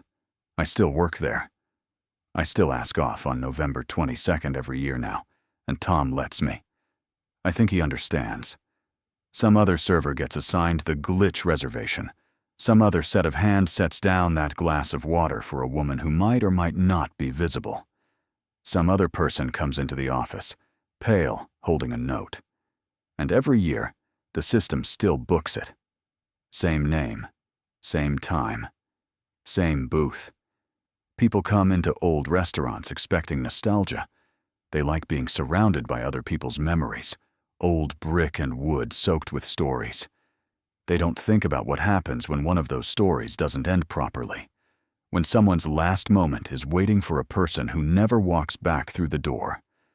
They don't think about how strong that kind of waiting can be. Strong enough to bend electronics, to bleed through new plaster and paint, to write itself into a reservation system decades after the fire's been put out. The scariest part isn't that Catherine shows up. It's that after you see her once, you can't unknow that she's still sitting there, somewhere just under the surface of what everyone else considers a cozy, historic atmosphere. Every time that station clock chimes just a little off the hour, every time the light over Booth 7 flickers, every time a guest shivers and says, "Did you feel that?" You remember that for some people dinner never ended. The check never came. The night never moved on. It just waits. Story 4. Closing shift. The knife drawer opened by itself. 1 second, I was alone in the kitchen, staring at my reflection in the dark window over the sink. The next, I heard that low wooden scrape and turned just in time to see the drawer slide out, slow and deliberate, like someone unseen had hooked their fingers under it. The stainless steel blades inside shifted and clinked together as if they'd been disturbed by a hand I couldn't see. The front doors were locked. The alarm keypad by the office door still blinked. Ready. I'd already checked the bathrooms, the walk-in, the storage closet, even the dumpster out back. I was the only one left in the restaurant. That's what I'd thought, right up until the drawer moved, and a man's voice from somewhere in the dark said, calm and close, "Don't scream, Tessa. I don't want the neighbors waking up." To understand how I ended up half-crouched behind a prep table, holding a metal tray like a shield, while some stranger armed himself from my own kitchen, you have to go back to the beginning of that closing shift. My name is Tessa Moreno, and for 2 years, I was the closing manager at a fast food burger place wedged between a gas station and a payday loan shop on the edge of town. We weren't the worst location in the chain, but we weren't far off. Broken intercom, flickering parking lot lights, a drive-through speaker that worked only if you hit it with the base of your palm, the kind of place where the fryer oil stained the air. The floor was always a little sticky no matter how much you mopped, and the same handful of regulars came through the drive-through every night like clockwork. Closing shifts were supposed to be two-person jobs, one manager, one crew. But on Thursdays, corporate's labor calculations always left us short. It was projected low volume, which meant I stayed, and everyone else went home as soon as the last car rolled through the drive-thru after midnight. I didn't love it, but I was used to it. Lock the lobby doors at 11. Keep the drive-thru open another hour. Clean as you go. Count the safe. Shut off the lights. Routine. Repetition. Nothing supernatural, nothing cinematic. Just exhaustion and the faint hope of overtime. That Thursday started like any other. The stink of grill smoke clinging to my clothes, the headset digging into my ear, kids in the back arguing over who had to mop the bathrooms. Around 10, the rush died. By 11, the dining room was empty except for a sticky high chair and a forgotten receipt on the floor. I locked the front doors, tested them, then flipped the sign from open to closed with a small, tired satisfaction. Another day down. At 11:15, a white sedan pulled into the drive-thru. The voice crackled through the speaker, distorted but polite. "Can I get a double combo, extra pickles, no onions, and a vanilla shake?" His voice struck me as familiar in that generic way. Mid-30s, calm, no, slur, no irritation. Just another late-night order. I keyed it in, made small talk about the weather, took his card, handed him his food with a corporate-approved smile. He thanked me, drove off. I didn't think about him again. Midnight came. One last car, some teen blasting music, then silence. I did the final sweep. Bathrooms, empty. Booths, wiped. Doors, locked. Again. The lobby fluorescents buzzed overhead, turning everything that strange, too bright color that makes even your own hands look fake. In the back, the fryers hissed as I lowered the temperature, getting ready to shut them off. The store hummed the way only empty, lit-up buildings do. The air conditioner's lazy drone a kind of white noise curtain. I killed the drive-thru screen, hung up the headset, and walked the line one more time, flicking off the heat lamps. The kitchen felt bigger without bodies in it, the gaps between the stainless steel tables like small alleys. I glanced up at the security cameras out of habit, little black domes in the corners, one red LED on the monitor in the office, telling me everything was recording. That red light always comforted me. Evidence if something went wrong. Proof that I'd been here, that I'd done everything right. At 12:20, I went into the office, locked the door from the inside, and opened the safe to start the cash drop. The office was the only cozy part of the whole place. A cramped, windowless box with old promotional posters tacked to the corkboard and a computer that lagged every time you tried to run a report. I counted bills, logged the totals, double-checked everything the way audits had scared us into doing. Behind me, the security monitor cycled through grainy feeds. Lobby, front doors, drive-through window, back door, kitchen line, freezer hallway. Every screen showed the same thing. A brightly lit, empty restaurant. I didn't realize anything was wrong until the screen for camera 4, the one over the back door, glitched. For less than a second, the image smeared into gray static, a quick sputter like old TV snow. Then it snapped back. The alley, the dumpster, the far edge of the parking lot, still empty. I frowned and wrote a mental note to mention the glitch to maintenance. Cameras died all the time. It was almost boring. I finished the count, sealed the deposit bag, and turned back to the monitor to do my final walkthrough from the chair before walking it in person. Lobby. Clean. Kitchen. Empty. Freezer hall. The freezer hall camera, for a single frame, showed something new. The back of someone's head disappearing around the corner, just at the edge of the frame. A dark shape, shoulder and arm, here and gone. I leaned forward, heart kicking. The footage looped, then jumped to the live feed. Nothing there. Just the long, narrow hallway leading to the walk-in and the back exit. The mop bucket parked against the wall, the exit sign glowing red. "That's not funny," I muttered, though there was no one to hear it. I told myself it was a lag, a saved clip that had jumped in by mistake. Digital systems hiccuped. There was no chance someone had gotten inside. The front was locked. I'd checked. The back door was deadbolted. Our store didn't have a dine-in after midnight rule. No customers were allowed to linger. I'd watched the last car leave. I was alone. Still, I took the keys off my belt loop and slipped them between my fingers like brass knuckles when I opened the office door. Kitchens are echo chambers, I told myself as I stepped out. Everything sounds like it's coming from somewhere else. It's just the ice machine, the fryer cooling, A faint thud came from the freezer hall.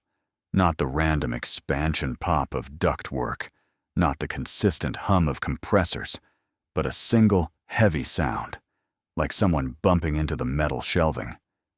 "Leo," I called before I could stop myself, even though I'd personally watched Leo clock out 2 hours ago. No answer. I moved forward, every step making the rubber soles of my shoes squeak louder than they ever had during rush. The kitchen lights felt too bright now, turning every shadow razor sharp. My own reflection followed me in the darkened drive-through window, a pale shape hovering over the stainless prep tables. "Hello?" I tried again, hating how small my voice sounded. The freezer door at the end of the hall was closed.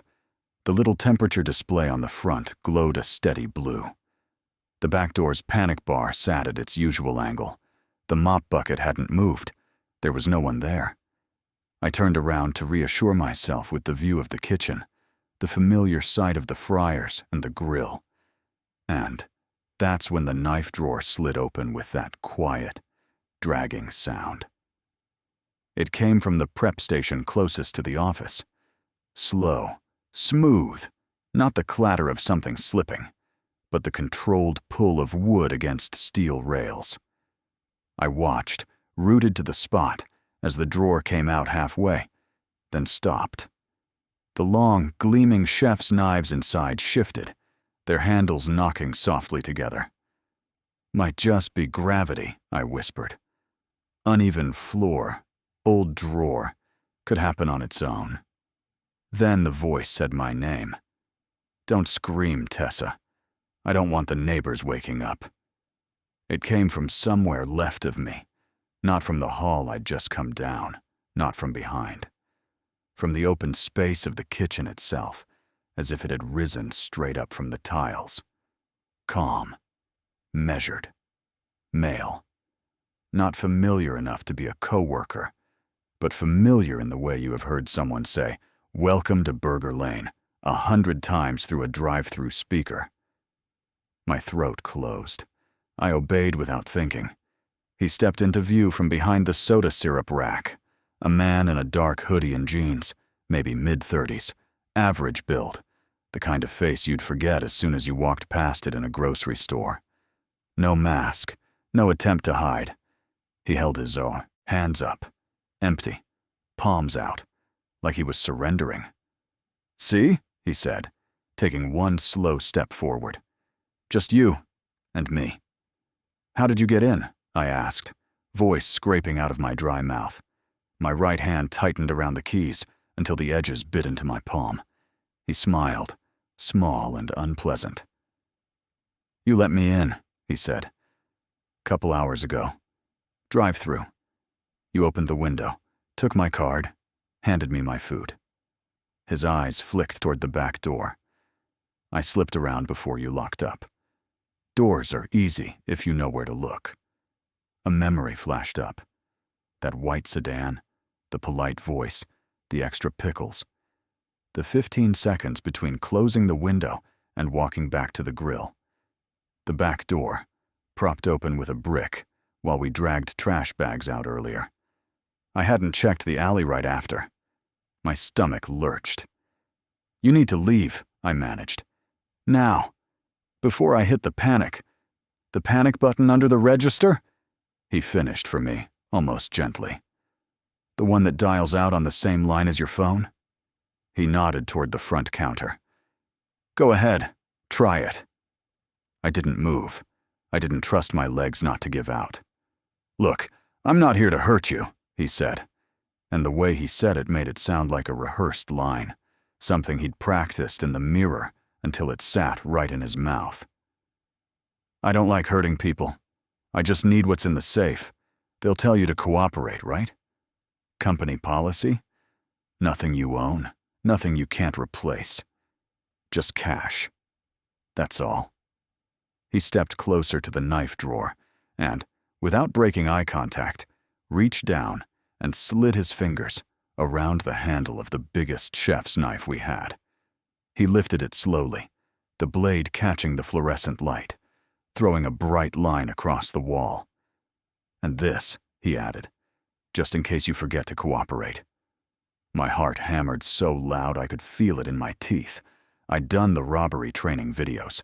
I'd heard the district manager say, again and again, money's replaceable. People aren't. Every scenario ended with the right choice being to hand over the bag and call it a night.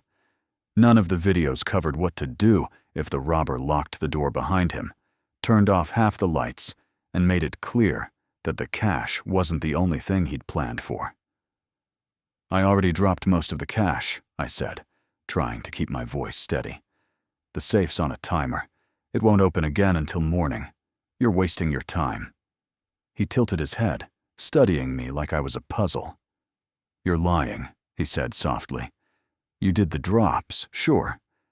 But you haven't put the deposit in the drop safe yet. You always leave it for last. That's what the training says, right? Never count large sums while customers are still in the building. You followed the rules." He smiled a little more.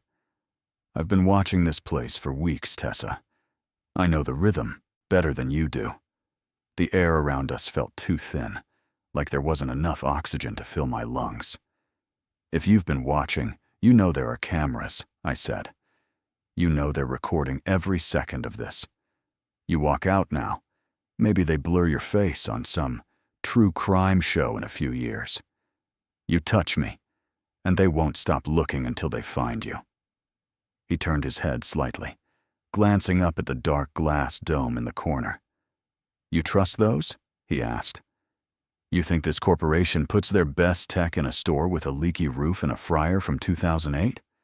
He took another step toward me, knife loose and easy in his right hand. "You didn't notice when the little red light went out 20 minutes ago, did you?" I hadn't. The glitch on camera 4, the static, the false comfort I'd let sink into my bones. It was all one long, stupid oversight. "Here's what's going to happen," he said. "You're going to go back into that office. You're going to take out whatever's in the top of the safe. No delays, no codes entered wrong by accident. You're going to put it in a bag and hand it to me. Then we're both going to walk to the back door, and you're going to let me out. If you do anything else, run, scream, reach for a phone. I use this." He lifted the knife a fraction of an inch. "And by the time anyone notices the lights are off over here, you'll just be another news story about a bad neighborhood and underpaid staff. There's a moment when fear is white-hot and blinding, where your brain splits in two. One part is pure animal, thinking in screams and instincts. The other is cold, clinical, seeing angles, paths, objects, all the ways the space around you might help or hurt you. I felt both at once as I stared at the man in my kitchen. Behind him, the fryer oil sat cooling on the far line, the metal baskets half raised. To his right, the heavy steel door of the walk-in freezer stood slightly ajar, a faint puff of cold mist curling out along the floor. To my left, near the soda station, hung the long, orange-handled squeegee we used to pull water across the tile. Above his head, bolted to the ceiling, the sprinkler heads glinted like small, waiting eyes. "Okay," I said, nodding slowly. "Fine, I'll get the money. Just keep your distance. Please." He smiled, like a teacher proud of a student for finally getting the right answer, and stepped aside enough to let me pass. As I moved, he kept himself between me and the front of the store, steering me gently with the point of the knife always somewhere between my ribs and my throat. The office door loomed ahead. I unlocked it with shaking hands and went inside, him right behind me. "Safe," he said. "Now." I knelt, fingers fumbling the combination so badly the first time that I had to spin the dial again, fighting the urge to vomit. The whole time, I could feel his gaze on the back of my neck, warm and weighing. The safe opened with a heavy clank. The deposit bag sat inside, fat with a day's worth of cash. I grabbed it, stood, and turned. He was closer than I expected, knife about level with my collarbone. His eyes dropped to the bag, then flicked back up to my face. "See?" he said. "No one had to get hurt." He reached out and took the bag. The weight of it made his arm dip for a moment. That tiny, involuntary adjustment, that shift of focus, that brief drag of his attention toward the money and away from me, was the only chance I was going to get. I dropped. My knees hit the linoleum hard enough to send a shock up my spine, but I barely felt it. I twisted under his arm and slammed my shoulder into his hip, driving him backward with everything I had. He staggered, caught off guard, and his hand smacked into the little plastic power strip mounted on the wall. The monitor on the desk toppled, cords yanking free, the screen going black as it hit the floor. The knife nicked my shoulder as he flailed, a hot, sharp line of pain. The deposit bag flew out of his other hand, cash inside thudding against the side of the desk. "What the?" he snarled, reaching for me again. I bolted out of the office, slamming the door behind me. It didn't latch fully. I heard it rebound on its hinges, but it bought me 2 seconds. I grabbed the first thing I could reach, the thick-handled squeegee from its hook. My palms were slick with sweat. The rubber grip squeaked in my fingers. There was no way I was making it past him to the front doors, and even if I did, both locks were deadbolted. The phone lines, if he was telling the truth, were out. The alarm was useless without a code entry. The only exits left were the drive-through window, a narrow opening barely big enough for me to squeeze through, and the back door, which he would expect. The sprinklers. The thought hit me like a jolt of electricity. Sprinklers triggered by heat, fryers full of oil, wires, electronics, everything that made his careful plan possible. If I couldn't get help in, maybe I could force something bigger to respond. He burst out of the office, face twisted, knife now wet with a small line of my blood. "That was a mistake," he said, voice gone flat. I backed toward the fryer line, holding the squeegee like a spear. "Stay away from me," I said. "Take the money and go. I won't say anything. I'll tell them I got jumped in the lot. Just go." He laughed, a short, humorless sound. "You've seen my face," he said. "Heard my voice. You think I'm walking out of here and trusting you to not say anything? No, Tessa. We're past that." He lunged. I swung the squeegee sideways, more by instinct than aim.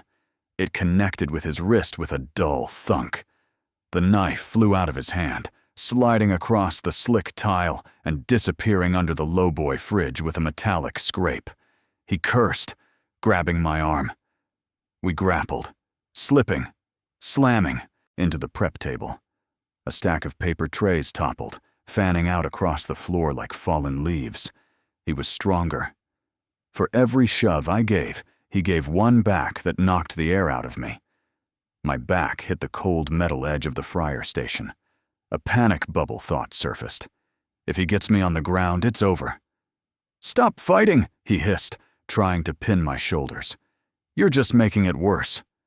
"Good," I gasped, twisting my hips and driving my knee toward his thigh.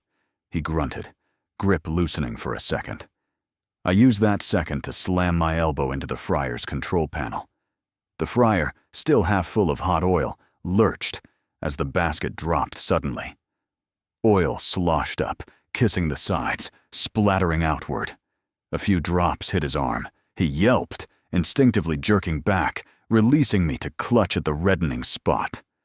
Above us, one of the sprinkler heads sat directly over the line.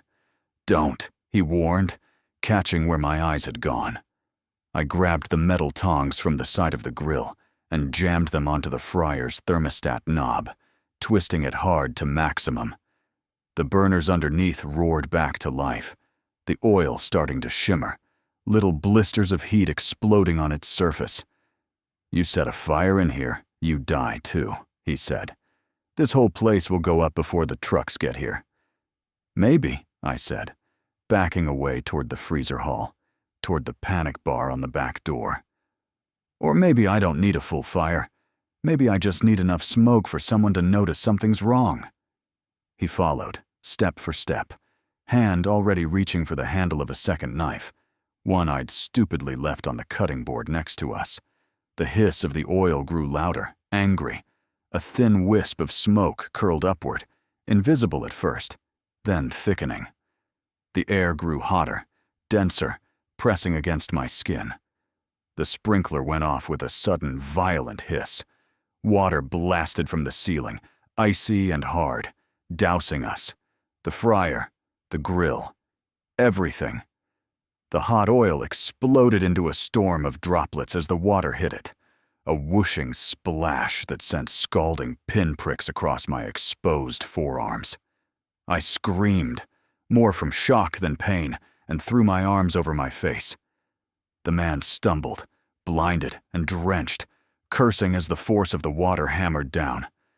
The lights flickered once, twice, then surged back, brighter. An alarm I'd never actually heard outside of tests shrieked to life, the kitchen suppression system blaring a high, raucous whoop that seemed loud enough to wake the entire block. "There," I shouted over the noise, my voice shaking. "Now they know." He lunged for me again, but the water had turned the floor into ice. His shoes slid out from under him. He went down hard, his head cracking against the corner of the prep station with a sickening thud. The second knife skittered away, vanishing under a mat. For a heartbeat, he lay still, eyes unfocused, water beating against his face. Then, he rolled onto his side, groaning, trying to push himself up. I didn't wait to see if he managed. I ran. The back door's panic bar slapped under my palms, slick with spray. I threw my weight into it. For one terrible second, it felt stuck, the metal resistant, like someone was bracing against it on the other side. Then it gave, blowing open into the cool night air. I stumbled into the alley, shoes slipping on the wet concrete, lungs burning. The world outside felt alien, too open after the choking chaos of the kitchen. The dumpsters loomed dark and dripping. The hum of the refrigeration units mingled with the wail of the internal alarm spilling out into the night. Somewhere, a dog barked. A porch light flicked on in the distance. My phone, miraculously, was still in my back pocket. Fingers numb, I yanked it out, hit emergency, and screamed our address at the operator who answered, my words tumbling over each other. "There's a man inside. He has a knife. He tried to rob the place. I set off the sprinklers. Please, please, hurry." "Ma'am, stay on the line," the operator said, her voice a fragile tether to sanity. "Officers are on the way. Do not re-enter the building. Is he still inside with you?" I choked, turning toward the open doorway. He was there, staggering into the frame, soaked, blood matting the side of his head where he'd hit the counter. His hoodie clung to him, dark with water. For one awful heartbeat, I thought he'd come for me again. Instead, he stared at me with an expression that was almost confusion, like someone who'd taken a wrong exit and couldn't believe that, somehow, they'd ended up here. Then he turned and ran, not toward me, but out the other exit, the narrow gap between our building and the gas station, where the darkness pooled thicker. He slipped once, caught himself, and vanished into the night, leaving wet footprints that blurred under the spray. The alarm kept screaming. Behind him, inside, the fryer sizzled angrily under the sprinklers, steam and smoke mixing in a choking cloud. Sirens joined the chorus within minutes, red and blue lights stuttering over the alley walls. Officers poured in, weapons drawn, barking commands I barely processed. They cleared the building, questioned me wrapped in a foil blanket, walked me through the story twice, 3 times, each detail making it more real. The glitching cameras, the fake reassurance, the knife in my own drawer. They didn't find him. Not that night. Not in the days that followed. The footage from our recording system, when they pulled it, was a mess of static at exactly the moments that mattered. The alley camera glitched every time the white sedan passed by in the previous week's archives. The interior feeds froze and jumped the second he stepped fully into frame, like someone had been quietly rewiring our sense of safety for weeks. The company put me on leave while they evaluated the incident. HR sent me a bland email about trauma resources. The district manager called once, her voice tight, asking if I'd followed robbery procedure. "We're just trying to see if any training updates are needed," she said, as if there was a module for when a man decides you're easier to corner than a bank. The detectives came back a few days later with stills from other cameras around town. A white sedan at the strip mall, at another fast food restaurant, at a pay-at-the-pump gas station. His face was always just out of frame, turned away, hat brim low. "He's done this before," one of them said. "Different stores, same method, in and out. You're the first one who set off the suppression system." "You mean I'm the first one stupid enough to almost set the building on fire?" I muttered. He shook his head. "You're the first one who walked out under your own power." We stayed closed for weeks while they replaced the scorched equipment and rewired the system. When we reopened, corporate sent a new poster about safety first and a regional VP who shook my hand in front of everyone and called me brave, like I was an ad campaign. They offered me a transfer to a daytime-only location in a nicer part of town. I took it. I told myself I'd never close again, never be the last one in a building like that, turning off lights and trusting cheap cameras to keep the darkness at bay. But some nights, when I'm driving home and I pass a different fast food place with its empty lobby glowing like a fishbowl, I see her. The silhouette of a lone, closer wiping tables. The way she glances at the doors twice instead of once. I see the knife drawer in my mind, inching open. I hear that polite, forgettable voice saying, "Don't scream." And I wonder how many other people like him are out there, learning schedules, watching who closes alone, figuring out which alarms are real and which are just stickers on windows. People think the scariest part of working fast food at night is the drunk customers or the occasional fight in the parking lot. They don't think about the silence afterwards, the way the building feels too big when it's just you and the humming refrigerators, the way your own reflection in the drive-through glass can look like a stranger if you catch it out of the corner of your eye, the way a knife drawer can become a line between just another shift and this is the story the cops repeat to the news. I did everything right, they said. Followed the book, survived, got moved to days. Happy ending on paper. But a building that bright, that empty, that late at night never feels like a safe place to me anymore. It feels like a mouth left slightly open, waiting for someone who knows exactly how to slip between its teeth. Story 5. The Critic. The first time I poisoned anyone, I plated the dish with shaking hands, and a smile people later called brilliantly restrained. The Critic sat at table 14, front and center of my open kitchen, a pen tucked behind his ear, his pale fingers resting lightly on a small leather notebook. When the waiter set down the plate, a perfect square of veal, lacquered with demi-glace, resting on a bed of truffled pomme puree, our eyes met through the pass. He didn't recognize me. Not yet. He just smiled. That same thin, clinical smile he'd worn in the photo that ran with the review that destroyed my life 5 years earlier.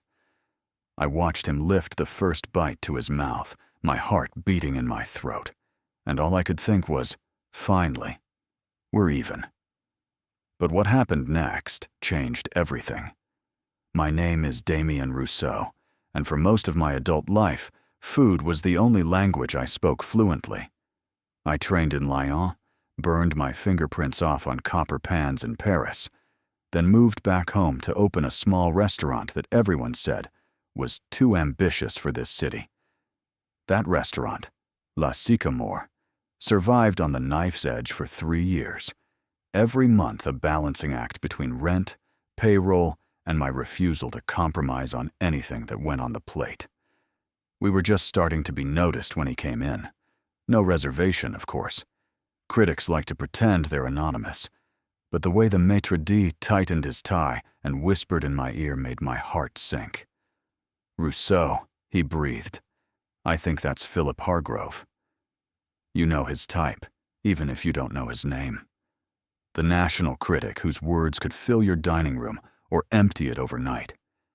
He wrote with a venom people mistook for wit, turning chefs into characters in his ongoing drama about culinary integrity and the death of true taste. I told myself I didn't care what he thought, that I cooked for my guests, not for some stranger with a column and a god complex. I lied. He ordered the tasting menu, barely looking at the descriptions. Every time a dish left the pass, my chest tightened. Every forkful he took felt like a jury deliberation. At the end of the night, he paid in cash, left no note, and walked out without so much as a nod in my direction. For a week, I lived in a kind of suspended terror. When the review finally dropped, it detonated like a bomb. "Ambitious but confused," the headline sneered. "Chef Damien Rousseau's La Sycamore is a monument to ego over pleasure." He called my sauces muddy, my pairings deranged, the room pretentious without the quality to justify it. The part that hurt the most wasn't even about the food. "Rousseau," he wrote, "cooks like a man who has read about passion but never felt it. The result is a menu of empty gestures." In the weeks that followed, reservations evaporated. Regulars stopped showing up. Strangers came once, eyes gleaming with schadenfreude, then posted photos online with captions like, "That guy Hargrove was right." My investors, who'd been nervous already, pulled out. Within 6 months, La Sycamore was gone. The bank took the space. Someone else opened a burger place where my pass used to be. I should have moved on. Chefs lose restaurants all the time. They pivot.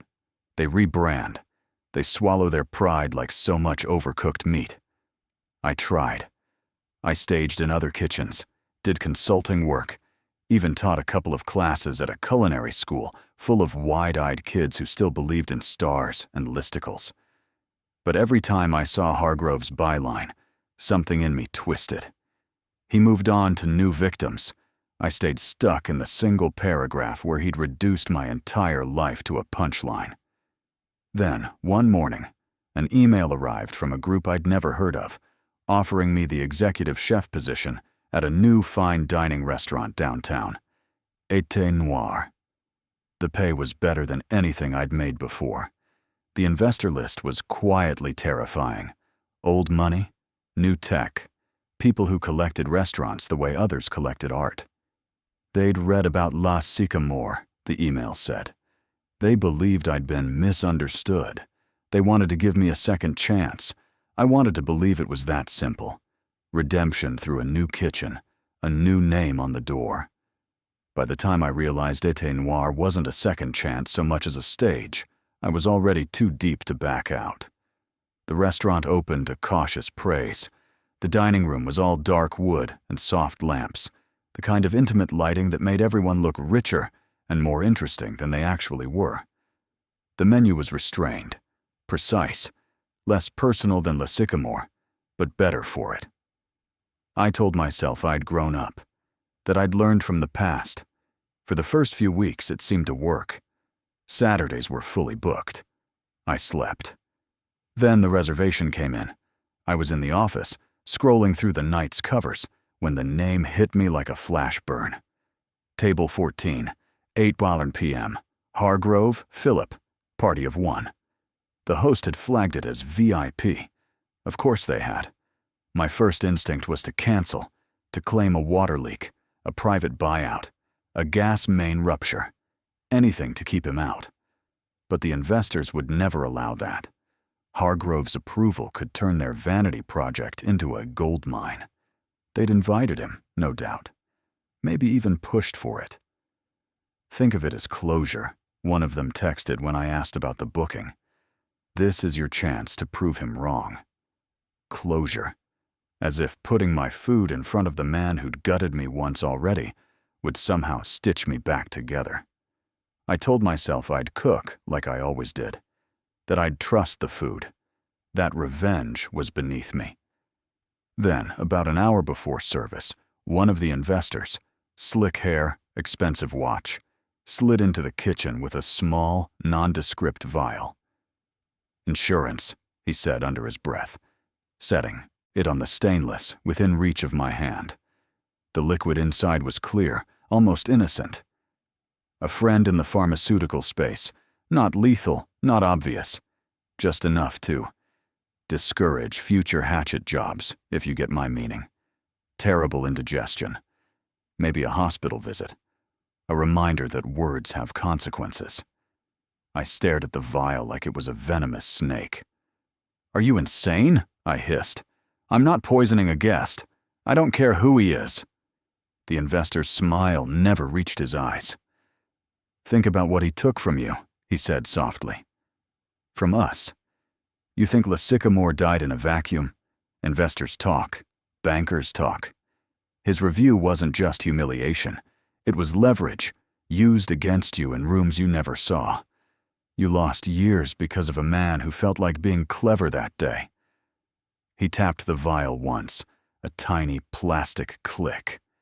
"This isn't about killing him. It's about balance." He left it there. I didn't touch it. Not then. Service started. Tickets printed. Flames roared. My focus narrowed to the pass, the plates, the rhythm of the line. But underneath every motion was a second awareness, a countdown ticking toward 8 p.m. When Jenna, the host, finally slipped into the kitchen and whispered, "He's here," my whole body went cold. I risked a glance through the narrow opening. There he was, in the center of the room, alone at table 14. He'd aged in the last 5 years. His hair was thinner, more gray. His jaw had softened, but the eyes were the same, assessing, detached, as if he were watching animals in a zoo. He ordered the tasting menu again. "Wine pairings?" the sommelier asked. "Of course," he said. "I want the full experience." The first course went out clean. A chilled oyster with smoked apple and fermented chili. He slurped, jotted a note, no visible reaction. The second, lightly cured mackerel with burnt cucumber and buttermilk. Another note, another unreadable micro-expression. I told myself I was imagining the way his gaze landed on the pass between courses, as if he knew exactly where I was standing. Between the third and fourth courses, while the line worked on a flurry of other tables, I found myself alone at the prep counter. The vial sat where the investor had left it, a little cylinder of possibility. My hand moved toward it, almost without my permission. "This is stupid," I muttered. "You're not that man." But another voice, quieter, more exhausted, whispered back, "He made you this man." By the time I picked up the vial, my decision was made in some deep part of me I wasn't ready to admit existed. I told myself it was symbolic, that whatever was inside would cause a night of pain, a ruined review, nothing more, that it would only feel like justice. The main course for Hargrove was a veal dish, my quiet homage to a plate he'd mocked years ago. The sauce reduced in a copper pan, glossy and dark. As it thickened, I uncapped the vial and let the tiniest drop fall into the pan. It vanished instantly, swallowed by stock and wine. No hiss, no smell, no color. When I dipped a spoon in and tasted out of habit, it was perfect. The best work of my life, with a secret I pretended would never show itself. I plated it with reverence. Veal, puree, charred leek, sauce. Wiped the rim. Nodded to the runner. 14, I said, my voice steady. Go. He carried it out. I watched Hargrove pick up his knife, cut a careful piece, bring it to his mouth. He chewed slowly, eyes half closed, wrote something in his notebook. And again. And again. No choking, no coughing, no sudden collapse. The world didn't end. Service rolled on. For a moment I felt giddy. I'd done it. I'd fed him something he'd never tasted in any other room. The knowledge that, for once, he wasn't the only one with the power to make someone suffer in the dark. If he spent the night on a bathroom floor somewhere, only he and I would know why. The thought made me almost lightheaded. Desserts went out. Coffee. Mignardises. Eventually, he asked for the check, paid, and stood. As he slid his arms into his coat, he turned toward the open kitchen and gave me a small, almost imperceptible nod. A gesture of professional acknowledgement, the kind I'd once fantasized about. My stomach lurched. I couldn't tell if it was guilt or satisfaction. He left. The door closed behind him. The room emptied, table by table. We broke down the line, scrubbed, rapped, joked too loudly to cover the post-service crash. I went home, lay awake in the dark, and waited for my phone to buzz with news that he'd been hospitalized, humiliated, maybe too sick to file any more reviews for a long while. My phone stayed silent. Days passed. No call from a lawyer, no cops at my door, no sudden national op-ed about assault by chef. Instead, a rumor trickled in through the industry grapevine. Hargrove's next piece was going to be a redemption story, a rare, effusive column about a chef he'd misjudged. A friend texted, "Dude, he loved you. Said you cooked like a man possessed." When the review finally dropped, the headline was a reversal of the last one. From ego to elegance, Chef Rousseau's stunning return.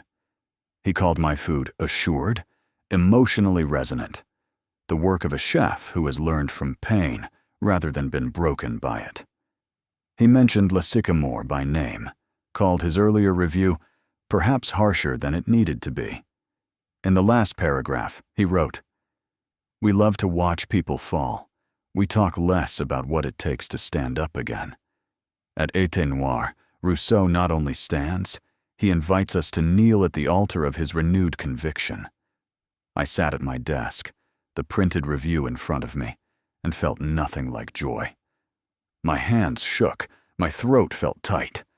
The vengeance I'd imagined tasted ash dry in my mouth. I'd prepared for his suffering, his ruin, his silence. I hadn't prepared for his praise. That night, before service, one of the investors came into the kitchen, grinning like a shark. "You did it," he said. "Redemption arc. Books full for the next 3 months. You're welcome." "What was in that vial?" I asked, my voice low. He shrugged. "Nothing traceable. Something that makes people very aware of their stomach lining for a day or two. Did you use it?" I met his eyes. "Yes." He laughed, clapped me on the shoulder. "Then I guess we're all co-conspirators now. Relax, he's fine. He's probably telling the story at some dinner party right now. Oh, that time I almost died in the bathroom after the best veal of my life.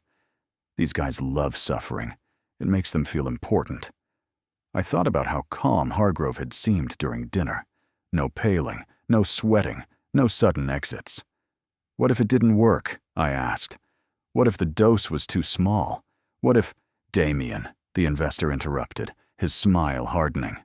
"What matters is that you were willing. That's what this business is. How far are you willing to go to protect what you've built? You showed us your answer, and you saw his. He could have buried you again. Instead, he saved you. I'd say the scores even. But it wasn't. and I knew it. The following week, we were busier than we'd ever been. Every night, the dining room filled with people quoting Hargrove's lines back to me, as if he'd revealed something about my food I hadn't known. Journalists requested interviews. A TV show reached out about a comeback chef segment. I smiled, cooked, answered questions, spoke in polite circles about growth and resilience. I didn't talk about the way my hands shook whenever I touched the bottle shelf where the vial had once sat.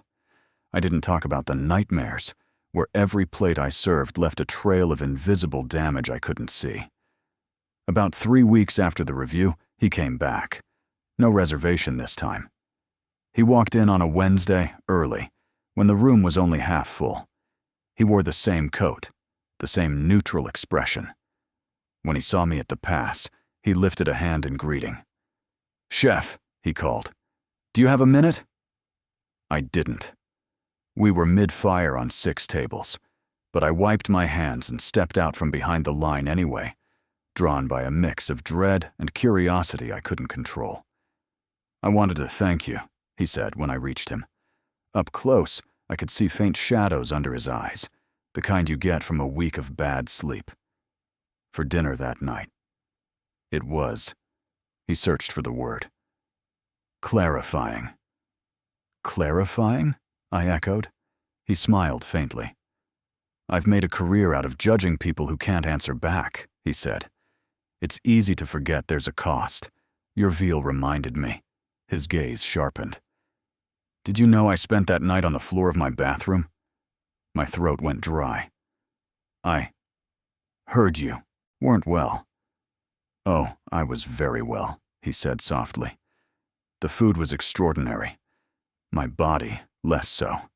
An unfortunate reaction.